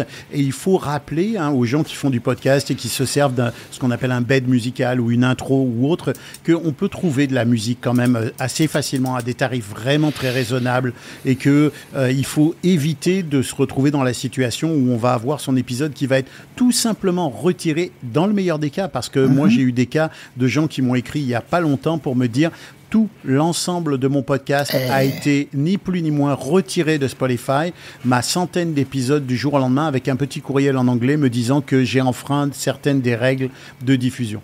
Donc vraiment une grosse lumière là qui doit s'allumer dans l'univers du podcast pour veiller, malheureusement pour certains qui le font dans le bon sens en utilisant les contenus à bon escient, mais pour les autres pour veiller à utiliser les contenus qui soient libres de droit ou en tout cas qui soient avec des droits afférents. Et ça, c'est au même moment où Spotify se fend en 4 pour attirer des podcasteurs sur sa plateforme. Quand même, hein? Oui, comme quoi, tu sais, la vie n'est pas un long fleuve tranquille. Mais oui, c'est vrai. Et Spotify fait de plus en plus d'efforts et fait un peu ce qu'on voit aussi avec YouTube, dans la guerre qu'ils sont en train de se mener. Parce que là, c'est clair qu'ils sont en train de se mener une guerre. Met en place un phénomène de globalisation des services, hébergement, multiservices, etc., etc. Et je pense qu'on va aller vers ça aussi. Ça, c'est vraiment une grosse tendance. Ce qui devrait d'ailleurs, puisque tu me lances là-dessus, quand même pousser les podcasts. Oui. Pousser les podcasteurs, les podcasteuses à bien réfléchir quand ils choisissent un hébergeur, quand ils choisissent une solution. Parce que la solution tout intégrée, one fits all, comme on dit ici, un fait tout, c'est bien parce que c'est facile, mais ça peut très vite devenir problématique. Puis évidemment, ça pose la question de est-ce qu'on doit s'en remettre à des gros joueurs comme Spotify pour l'avenir de notre contenu? Ça, c'est une question qu'on devrait tous et toutes se poser. À laquelle tu as une réponse? Oui, moi je fais attention à aller vers des services qui sont des services professionnalisés sur un secteur de ce que je fais. C'est-à-dire que par exemple mon hébergeur, j'ai choisi un hébergeur dont c'est le métier, qui est un spécialiste de l'hébergement, parce que je sais qu'il va me donner le maximum de services pour héberger mon podcast et qu'il ne va pas essayer de m'enfermer dans d'autres propositions. Bon.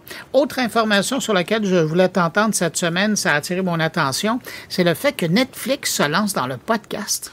Ouais, alors c'est une nouvelle qui n'est pas tout à fait jeune, mais elle est en train de prendre de l'ampleur. Je ne l'avais pas vue, moi. C'est toi qui me l'as appris. Oh, je suis très surpris que tu n'aies pas vu cette information. Mais il y a effectivement une annonce de Netflix qui dit... Et c'est très drôle parce qu'il n'y a vraiment aucun problème à dire pourquoi on le fait du côté de Netflix. On dit qu'on veut se lancer dans le podcast. Et là, tu comprends bien qu'on parle de podcast vidéo, parce que Netflix ne va pas diffuser des contenus audio. Mais ils en ont déjà fait dans le passé. Oui, mais là, on parle de la vidéo et de la bouche même du responsable de Netflix dont j'ai lu l'entrevue. Eh ben, il dit parce que finalement, ça va faire du contenu à peu de frais. Et en gros, on peut comprendre que on va faire de la vidéo façon YouTube et que tu vois ce phénomène qu'on voit monter depuis plusieurs mois, pour pas dire 1 ou 2 années, de pousser de la vidéo à la fois dans l'univers du podcast, mais dans l'univers en général. On sent que la vidéo est en train de pousser très très fort. Eh ben, ça rejoint la télévision. Il y a une sorte de convergence en ce moment de types de médias qui font du streaming et qui font du contenu à la demande vers les médias du web. Et on a cette convergence à la fois dans l'offre, la façon dont on offre les contenus, mais aussi dans le type de contenu qu'on va offrir. Et je pense qu'on peut parier qu'on va avoir assez rapidement dans les mois qui vont venir sur Netflix de la vidéo type podcast, c'est-à-dire des discussions, vidéos, etc., qui vont être effectivement du contenu pas cher à produire et qui vont remplir du temps d'antenne, parce que finalement, on y revient quand même, Netflix, Amazon et les autres ont les mêmes problèmes que les chaînes de télé. Il faut remplir le temps d'attention du client pour vendre de la publicité. Alors, faut trouver quelque chose à mettre entre les publicités. Exactement, de plus en plus. Je ne sais plus qui avait dit ça. C'est le patron de TF1 à une certaine époque. Ouais. Et c'est même toi qui me l'avais raconté, celle-là. Ouais, mais c'est très vrai. Oui, il faut mettre du contenu pour remplir entre les publicités. Ouais. Mais ce qui est intéressant aussi, c'est dans le contexte où tous ces téléviseurs branchés, YouTube d'ailleurs a confirmé que maintenant, sur sa plateforme, plus de gens écoutaient YouTube ou regardaient YouTube à partir d'un téléviseur qu'un ordinateur ou j'allais dire un baladeur, un téléphone intelligent. Mais de l'autre côté, il y a tout ce déferlement de chaînes spécialisées qui maintenant sont accessibles à partir des téléviseurs branchés. Ça veut dire que probablement que Netflix est aussi intéressé à aller de ce côté-là pour profiter du parc de téléviseurs. Et comme Netflix le disait, d'ailleurs, je pense qu'on en a déjà parlé, c'est que la compétition de Netflix, c'est YouTube. Alors, s'ils sont capables d'aller occuper du terrain pour des gens qui veulent aller chercher du contenu podcast, vidéo, plutôt que d'écouter leur grande télésérie puis de s'asseoir pendant 1 heure devant le téléviseur, ben, il y a un marché là aussi. On est dans un phénomène immense de déferlement du contenu à la demande, du streaming, qui ne s'arrêtera pas, qui va emporter avec lui la télévision traditionnelle avec le contenu linéaire. D'ailleurs, on le voit, même nous ici, nos diffuseurs, même le diffuseur public, diffuse des événements importants sur YouTube. Donc, on est vraiment dans une sorte de période un peu bizarre où la télé traditionnelle essaye d'aller chercher une audience sur des médias qui, en fait, sont leurs concurrents directs et donc avec les risques que ça comprend. Et en même temps, le balado, le podcast qui essaye de se sortir justement de cette vague de vidéos qui est en train de l'ensevelir petit à petit. Et toutes ces questions-là sont en train de se rebrasser au fur et à mesure que les géants, parce que c'est quand même les géants, Spotify, YouTube, Netflix et les autres, et Amazon, faut pas oublier Amazon, qui sont en train de rebrasser ces cartes-là. Ça nous laisse beaucoup de discussions intéressantes à venir, mon cher Bruno. Monsieur le podcastologue, c'est un plaisir de vous entendre encore cette semaine dans le cadre de mon carnet. Je vous invite à y revenir dans 2 semaines avec d'autres nouvelles fascinantes du monde de la podcastosphère. Vous saluerez Stéphane Berthomet quand vous le croiserez. Je lui dirai bonjour de votre part, mon cher maestro, et saluez Bruno Guglielminetti de ma part. Salut, bye. Salut. Si vous désirez suivre l'actualité numérique au quotidien, vous devez vous abonner gratuitement au podcast 120 secondes de tech, animé par Bruno Guglielminetti. Dans chaque édition, un résumé de l'actualité numérique du jour en moins de 120 secondes. Pour découvrir 120 secondes de tech, visitez moncarnet.com ou visitez Apple Podcast, Spotify ou YouTube et cherchez 120 secondes de tech. De retour à mon carnet. L'intelligence artificielle est sur toutes les lèvres. Chaque semaine, de nouveaux outils sont annoncés, des records sont battus et on parle déjà d'une révolution en marche. Mais derrière cet enthousiasme collectif, certains commencent à se poser des questions plus nuancées. Qu'est-ce qui relève de l'innovation réelle et qu'est-ce qui relève du discours marketing? C'est la question que Stéphane Ricoul s'est posée.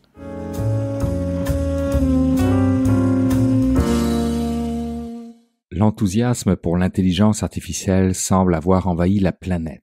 Les médias célèbrent souvent l'arrivée de nouvelles fonctionnalités toujours plus impressionnantes.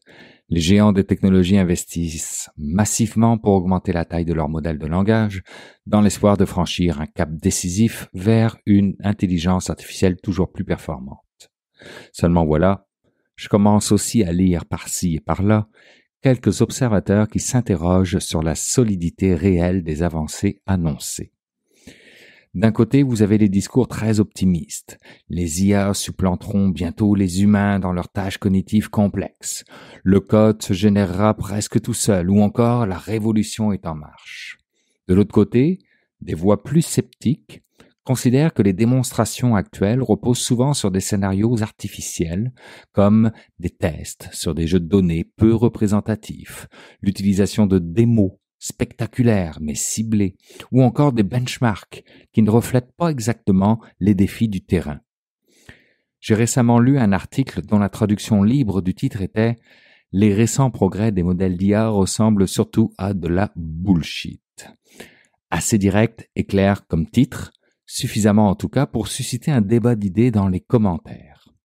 Son auteur, très critique envers la communauté des grands modèles de langage, souligne que les succès actuels seraient en grande partie surestimés. Les démonstrations peineraient à prouver une véritable capacité de raisonnement et de compréhension et va jusqu'à estimer que le public se laisserait berner par des prouesses très localisées sans rapport avec une éventuelle intelligence générale. Quel sérieux peut-on accorder à cet article ? Je l'ignore. Mais parallèlement à celui-ci, je suis aussi tombé sur une étude du Conseil national du numérique en France, donc normalement fiable, baptisée IA sous la bulle, la lame de fond. Dans ce texte, le Conseil national du numérique attire l'attention sur un possible emballement médiatique autour de l'IA générative et, tout en reconnaissant que ce secteur connaît un réel engouement et que de nouveaux cas d'usage apparaissent, invite à distinguer la bulle potentielle, les effets d'annonce, d'une transformation plus durable, voire lente, qui touche déjà l'organisation de nombreuses activités humaines. Il commence ici à y avoir une légère tension, me semble. D'une part, l'idée que les LLM sont peut-être surévalués et que la montée en puissance des modèles est moins importante qu'annoncée.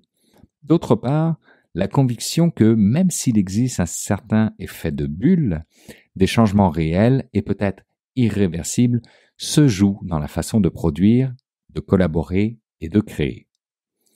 Si je reviens à l'article qui qualifie les avancées de l'IA de bullshit, l'auteur, dont l'identité semble importer moins que ses arguments puisqu'elle n'est révélée que par ses initiales, commence par pointer l'écart entre la communication des grands laboratoires d'IA et la réalité constatée sur le terrain. Il ne nie pas que ces modèles soient capables de prouesses textuelles, mais questionne sur leur intelligence. Selon lui, beaucoup de résultats relèvent d'un effet wow qui s'explique par 1. Des benchmarks trop partiels avec des modèles qui sont entraînés pour briller sur des jeux de tests spécifiques, mais qui n'ont pas de compétences transférables à des domaines voisins ou des situations un peu différentes. 2. Un phénomène d'hallucination alors que les modèles produisent de la cohérence apparente, mais peuvent se tromper de façon surprenante dès que la question s'écarte de ce qu'ils ont pu mémoriser. Et 3, une focalisation sur la taille, puisque l'on voit souvent des gros titres vantant un accroissement exponentiel du nombre de paramètres, alors que cette inflation ne s'accompagne pas d'une compréhension plus profonde, mais plutôt d'un mimétisme statique qui s'améliore sans pour autant conduire à un véritable raisonnement. C'est une vue très critique de sa part, et pour lui, les partisans de l'IA masquent ces carences en mettant l'accent sur des réussites ciblées. Mais pour lui, dans un contexte plus vaste, l'IA a vite fait de montrer ses limites. L'auteur de cet article craint qu'on fasse l'amalgame entre ces démos impressionnantes et une forme d'intelligence générale qui serait quasiment acquise. Il existe certainement un décalage entre l'image renvoyée par les scores de benchmark et la réalité de terrain.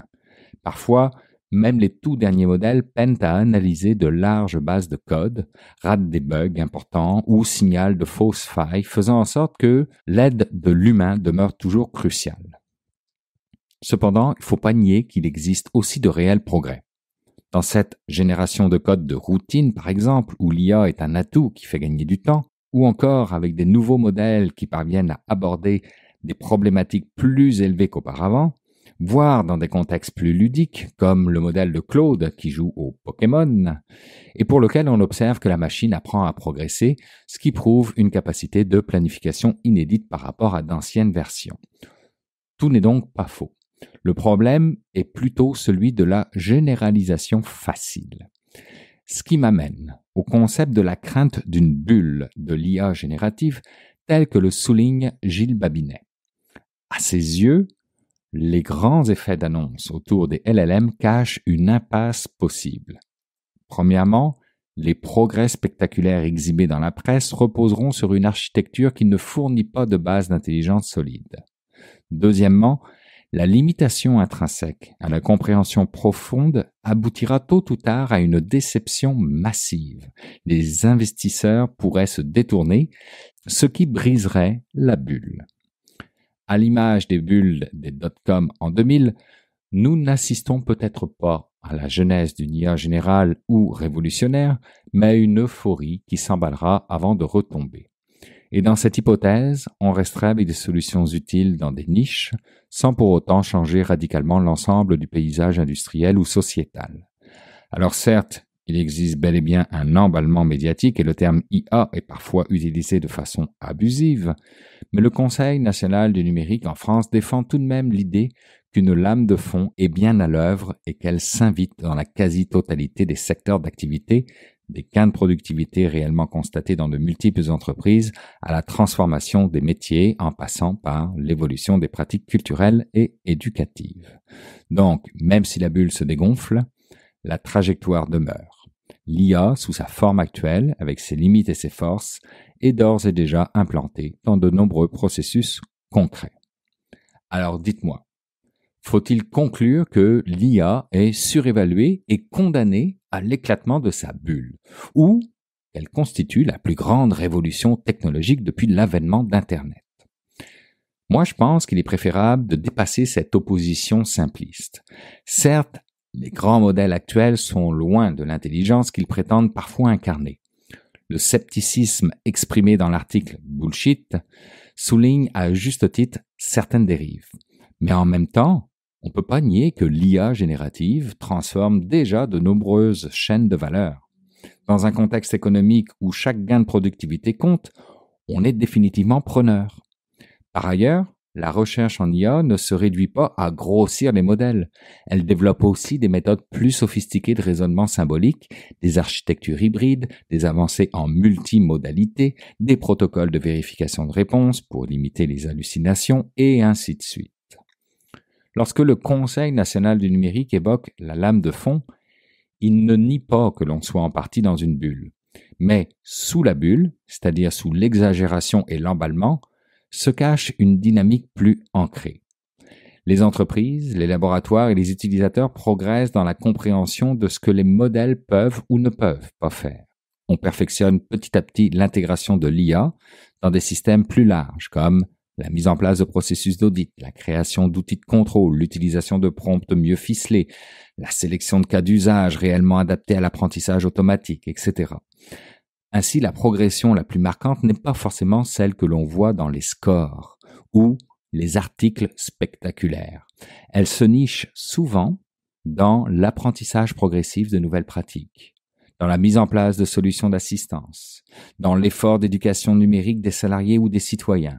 C'est là que réside la véritable révolution en cours, dans l'outillage progressif de notre société par des technologies de plus en plus efficaces pour soutenir des tâches répétitives, analyser des données ou créer de nouveaux services.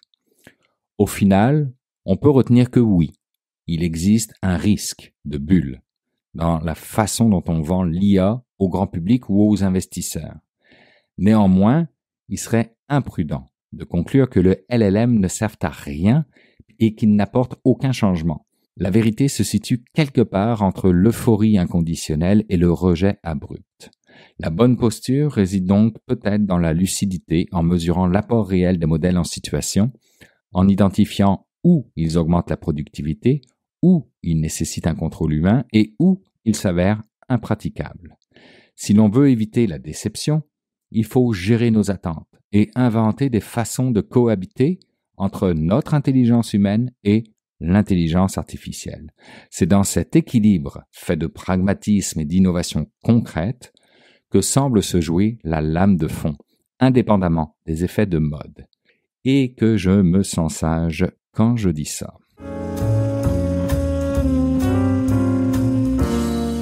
C'est maintenant le temps d'aller rejoindre mon ami Jean-François Poulain. Bonjour Jean-François. Bonjour Bruno. Jean-François, j'avais presque de la difficulté à dire qu'on va parler de design comme d'habitude parce que finalement, quand j'écoute ta discussion avec ton invité cette semaine, c'est que dans certains contextes et certaines organisations, le mot design est presque tabou. Il est tabou. En fait, du moins pour nous qui essayons de développer notre créneau d'affaires, quand on mentionne design et UX, c'est pas toujours capté. Et comme nous le disait notre invité de la semaine dernière, Nadim Tadjim, lui, il le dit plus. Il le dit pas dans un contexte d'organisation gouvernementale parce qu'il il transporte un bagage un peu trop important. Ça bloque les gens. Ça bloque et il nous identifie comme ceux qui vont faire du beau. Et donc, le beau, mais c'est en fin de parcours. Mais en réalité, le fait de penser de façon design et d'amener en plus le UX, donc l'élément humain dans l'équation, c'est pas nécessairement quelque chose qui est bien vu. Et justement, cette semaine, je parle avec Éric Letarte que j'ai rencontré au rendez-vous numérique avec qui j'ai... T'étais la semaine dernière? Oui, voilà, j'étais là-bas la semaine dernière, j'ai fait beaucoup d'entrevues, donc on va en avoir encore pour quelques semaines. Et donc, Éric faisait une conférence au rendez-vous numérique sur la transition de Startup Montréal vers Québec Tech. Hein, ils ont vraiment fait une grande réflexion sur plusieurs mois, et c'était une réflexion d'atelier, de où est-ce qu'on s'en va, à qui on s'adresse, comment on le fait. Et Éric Letarte est dans la compagnie Friends, et lui et son associé Jean-Sébastien Daigle ont travaillé sur ça. Donc, cette réflexion-là, mais c'est peut-être qu'ils ne l'ont pas nommé, j'étais pas sur place, mais dans ce contexte-là, on comprend que le design, il amène une façon de penser différente à travers la méthodologie, comme on en a parlé beaucoup ici, qui s'est mis en place dans les dernières années, les ateliers, la recherche, mais c'est ça qu'ils ont appliqué avec Québec Tech, on va les appeler par leur nouveau nom. Là.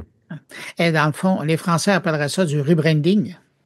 Oui, mais tu vois, justement, quand on parle de redesign d'entreprise, c'est ce qu'ils ont fait ici, c'est vraiment structurel. Donc, c'est pas nécessairement rebranding parle de l'image. Là, on parle vraiment des processus internes, de la façon et des gens à qui on va aller, qu'on veut aller rejoindre. Nuance importante. Quand même. Je te remercie.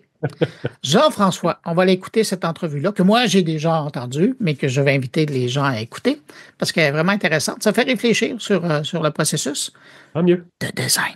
Je te remercie pour cette rencontre-là, puis on se retrouve la semaine prochaine. À la semaine prochaine, merci. Bye. Bye. Tu étais en conférence ce matin, puis tu as fait cette conférence-là. C'est-tu la même conférence que tu as faite à Vienne, puis à Paris? Non, c'est la première fois que je présentais ce cas d'usage-là.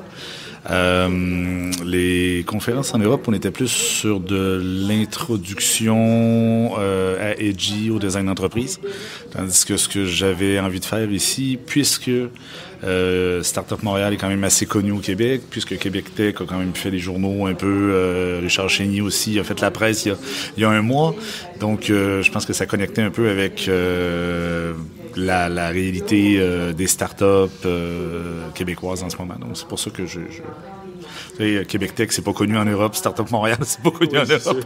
Donc, ce serait un peu moins intéressant, je pense. Exact. Et là, est-ce qu'on peut encore apposer le mot design ou UX à côté de l'exercice que vous faites à la base même là, de ce que vous produisez? Je sais que le design thinking a été tellement utilisé, surutilisé. Il n'y a plus vraiment le mot design non plus là-dedans. Est-ce que l'exercice de faire de ce que vous faites, ce que tu as parlé ce matin, a encore de ces notions-là dedans? En fait, quand on parle de design de transformation ou de design de transition, faut comprendre qu'il y a toujours une étape où on va déconstruire l'organisation, l'entreprise pour la comprendre. Puis ensuite, on va proposer des manières de la reconstruire ou de la redesigner pour atteindre les objectifs qu'on s'est fixés ou que le client s'est fixé. Donc, je pense qu'il y a quand même une notion de design. C'est sûr que là, aujourd'hui, avec le temps que j'avais, puis je voulais quand même faire le tour de tout ce qui avait été fait en 10 mois. J'avais pas le loisir de montrer la déconstruction, qu'est-ce que ça nous a enseigné, et la reconstruction. J'aurais pu faire 3 heures facilement sur ce projet-là. C'est un processus qui a duré combien de temps exactement? Sur environ 10 mois. Quand même, là, c'est un long temps. Ça se passait tout en atelier. J'ai vu que vous aviez aussi un grand volet de recherche. Là. Vous êtes allé parler aux gens, vous allez vraiment enquêter sur le terrain. Donc là, on revient à l'aspect très humain aussi du processus. En fait, deux choses. Puisque Startup Montréal devait continuer ses opérations, l'équipe ne pouvait pas être à temps plein sur leur transformation. Donc, on avait des ateliers, effectivement, qui servaient de jalons. Nous, on prenait les informations qui sortaient de là, on allait les modéliser, on allait les travailler, on revenait avec des propositions, puis ensuite, on faisait un travail collaboratif avec les équipes. Donc, on n'a pas eu le choix de prendre de notre côté une partie de la complexité, une partie du travail, pour que les équipes puissent poursuivre les activités de Startup Montréal en parallèle. Et ça vous permettait d'aller donc enquêter sur le terrain avec des entrepreneurs. Tu l'as dit dans la conférence, tu es allé voir des entreprises, même pas des scale-up, mais tu es allé encore plus loin. Vous êtes allé voir des entreprises qui ont passé l'étape de scale-up parce qu'eux l'avaient vécu. Donc. Exactement. C'est-à-dire qu'au lieu d'aller voir ce qui aurait pu être un réflexe classique de dire on va aller voir des startups et on va leur demander qu'est-ce qu'ils veulent pour leur accélération, mais ils ne savent pas parce qu'ils l'ont jamais vécu, donc ils nous auraient... Ça peut se faire aussi, de toute façon. Pas beaucoup, honnêtement. Parce que c'est difficile d'anticiper des choses que tu n'as jamais vécues.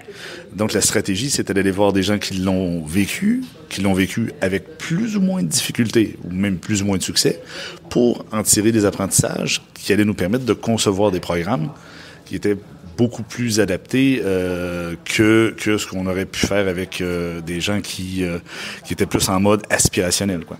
C'est intéressant parce qu'encore là, on applique, là, je parlais la semaine dernière dans une entrevue avec quelqu'un qui fait du design au niveau des institutions publiques, mais il n'utilise même plus le mot design parce que d'une certaine façon, pour lui, intuitivement, c'est un jeune qui est au poste de doctorat ici à l'Université Laval, il l'utilise plus parce que ça teinte, que les gens ne comprennent pas le mot design, en fait. C'est exactement le point d'un article que je vais publier aujourd'hui.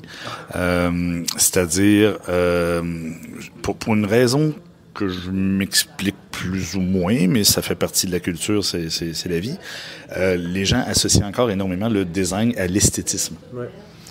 Or, le titre de mon article, c'est « Beautiful won't solve broken ».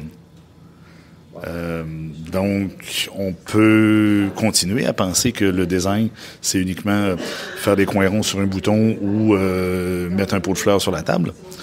Le vrai métier du design tel qu'il est enseigné en Europe est complètement... On enseigne le design d'un point de vue discipline de conception et ensuite l'application. Mais c'est deux temps. Chose qu'on voit beaucoup moins ici. Je sais que c'est en train d'évoluer, là. Mais quand on parle de designer une entreprise, on est vraiment sur l'idée de concevoir une structure qui va mieux fonctionner en fonction de ses objectifs. Et non de refaire le logo ou de refaire un brand. Parce que vous vous confrontez, comme nous, à toutes ces problématiques d'être reconnu littéralement par... de dire, ben, nous, on est de formation design ou de UX, on a une raison d'être à la table de la décision. C'est pas encore un acquis, là. C'est pas encore accepté nécessairement. C'est une barrière à l'entrée, là. Ben oui, c'est une barrière parce que on réagit à ce qu'on connaît, puis on n'a pas toujours le temps d'être curieux. Cela dit, c'est pas une discipline qui est si nouvelle que ça, de parler de design d'entreprise. Déjà dans les années 70, McKinsey avait un modèle pour redesigner les organisations. Ça s'appelait les 7S, qui est encore un peu utilisé aujourd'hui, je crois. Tu m'avais montré. Oui, ben c'est pas secret. Et eux ont jamais dit qu'ils faisaient du design d'entreprise, mais leur modèle permet de redesigner des organisations. Mais eux, ils font du consulting. Après... comment tu définis, toi, par rapport à du consulting? Qu'est-ce que Friends fait? Vous ne faites pas du consulting? Oui, c'est évident, sauf que on a l'ambition quand même de développer une nouvelle manière de faire du consulting. Ça, un peu ambitieux, tu me diras, mais dans la posture de designer, on n'est pas là pour dire aux gens quoi faire. On est là pour les accompagner dans une prise de décision stratégique, dans des orientations, mais à la différence d'une consultation ou d'un service conseil peut-être plus classique, on va dire, voici mon PowerPoint, voici les 3 choses que vous devez faire, ça peut peut-être servir à des gens. J'ai pas de problème avec ça. Mais nous, ce qu'on a envie de faire, c'est beaucoup plus proche de ce qu'on appelle la maïeutique, c'est-à-dire aider les gens à trouver leur propre réponse en leur montrant les éventails d'opportunités sur lesquels ils doivent se positionner, les aider à prendre des décisions, plutôt que de leur dire quoi faire. Et ça, c'est une grosse différence avec le consulting classique. On connaît les consultants qui viennent avec leurs solutions ou leurs vérités et qui les imposent d'une certaine façon, ou qui remettent un rapport qui n'est jamais utilisé. C'est ce que je crois. Cela dit, moi, j'ai jamais été chez McKinsey, j'ai jamais fait de Deloitte, mais ce qu'on a envie de faire avec Friends, c'est beaucoup plus d'accompagner les organisations pour qu'eux-mêmes soient engagés dans leurs décisions en ayant mis de l'avant des principes, des processus de design, des processus aussi qui nous permettent de prendre des décisions beaucoup plus éclairées et de voir les répercussions que les décisions vont avoir plus loin. Plutôt que de juste dire, on est des consultants experts, faites ce qu'on vous dit, quoi. Mais ça prend un engagement qui est différent. Puis je pense que même nous, dans l'UX, on a le même problème, c'est de dire au client, moi, je vais être présent 2-3 fois par semaine, il faut qu'on se parle. C'est un processus qui demande un engagement sincère de toute l'entreprise. Par rapport à McKinsey, si tu vas les voir, si tu délaisses ou tu dérisques ton problème avec eux, puis ils reviennent 3 mois plus tard avec une solution, là. Je crois qu'effectivement, certaines organisations utilisent le consultant de cette manière-là, exactement en disant, si ça ne fonctionne pas, on dira que c'est la faute du consultant. Parce que nous, quand on fait de l'accompagnement, la décision, c'est pas nous qui la prenons, on accompagne pour que l'organisation prenne elle-même ses décisions.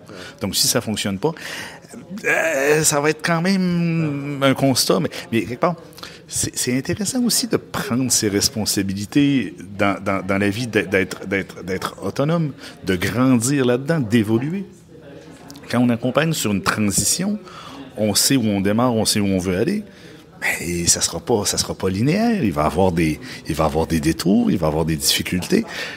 Peut-être qu'il va y avoir des opportunités qu'on n'avait pas vues au début, mais ça fait partie du processus. Puis pour moi, c'est beaucoup plus riche que juste d'impartir la responsabilité de l'échec ou du succès à quelqu'un qui a pas... Il y a un concept, on en a déjà parlé d'ailleurs, je me souviens, de skin in the game. Ça vient de chez Nicolas Nassim Taleb, dans le livre du même nom.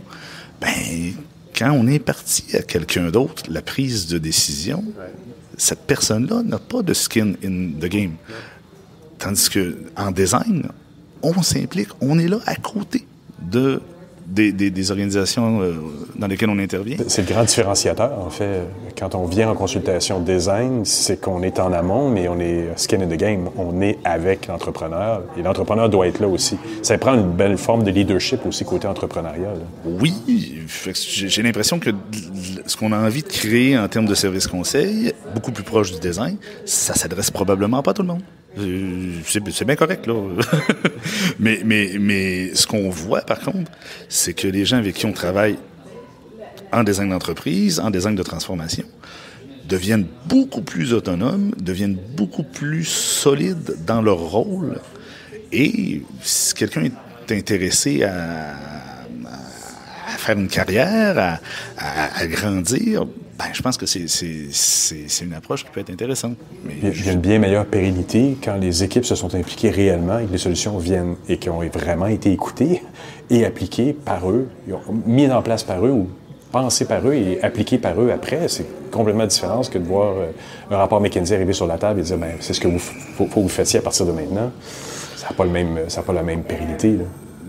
Mais c'est sûr que si l'équipe décide de faire tel choix stratégique en fonction du design qu'on a proposé, puis qu'ils décident finalement de ne pas le faire, on n'a pas. C'est eux-mêmes qui ont décidé de ne pas faire ce qu'ils avaient décidé. Ça fait partie de la game, mais on responsabilise. Puis, je pense, on est dans une époque où on parle beaucoup de résilience. On parle beaucoup de vulnérabilité, de trucs comme ça. Mais, exactement. Développer sa résilience. Faut se mettre les mains dans le cambouis.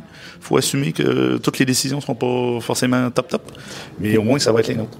Une entreprise en ce moment qui écoute ce qu'on dit là, c'est quoi les éléments déclencheurs qui vont quelle sorte de problématiques, quelle sorte d'enjeux ils ont pour venir vous voir, pour venir voir Friends? Il y a 2 choses. Premièrement, la complexité des organisations fait en sorte que les gens qui doivent prendre des décisions, certaines personnes, je dirais même de plus en plus, ont l'impression d'être dans le brouillard. Ils ne voient pas très, très clairement avec les nouvelles tendances, les nouvelles technologies, avec les nouvelles réalités économiques, politiques, et en interne aussi, parce que la vision des équipes internes par rapport au travail, par rapport à l'engagement vers son organisation, tout ça a quand même été pas mal chamboulé dans les dernières années. Le deuxième cas qu'on voit souvent quand les gens arrivent à &Friends, c'est quand ils ont essayé les bonnes pratiques, ils ont essayé les meilleures pratiques, et ça marche pas. Et là, on sait plus quoi faire. Là, on s'en va en terrain inconnu, on est sur des problèmes qui vont être de nature beaucoup plus complexe, puis ils veulent avancer, disons que, pour faire une métaphore marine, ils veulent aller découvrir un nouveau continent, mais ils vont faire la carte en même temps, mais ils veulent quand même avoir de l'accompagnement là-dedans. Tu sais, ce qu'on a fait avec Québec Tech, c'est 10 mois, ça a roulé, là. Mais on est toujours resté à la limite de respecter les humains qui étaient dans l'organisation pour pas que ça craque, puis de s'assurer que on allait assez vite pour atteindre les objectifs. Super intéressant comme d'habitude, Éric. Merci beaucoup pour ton temps. Merci à toi. À une prochaine.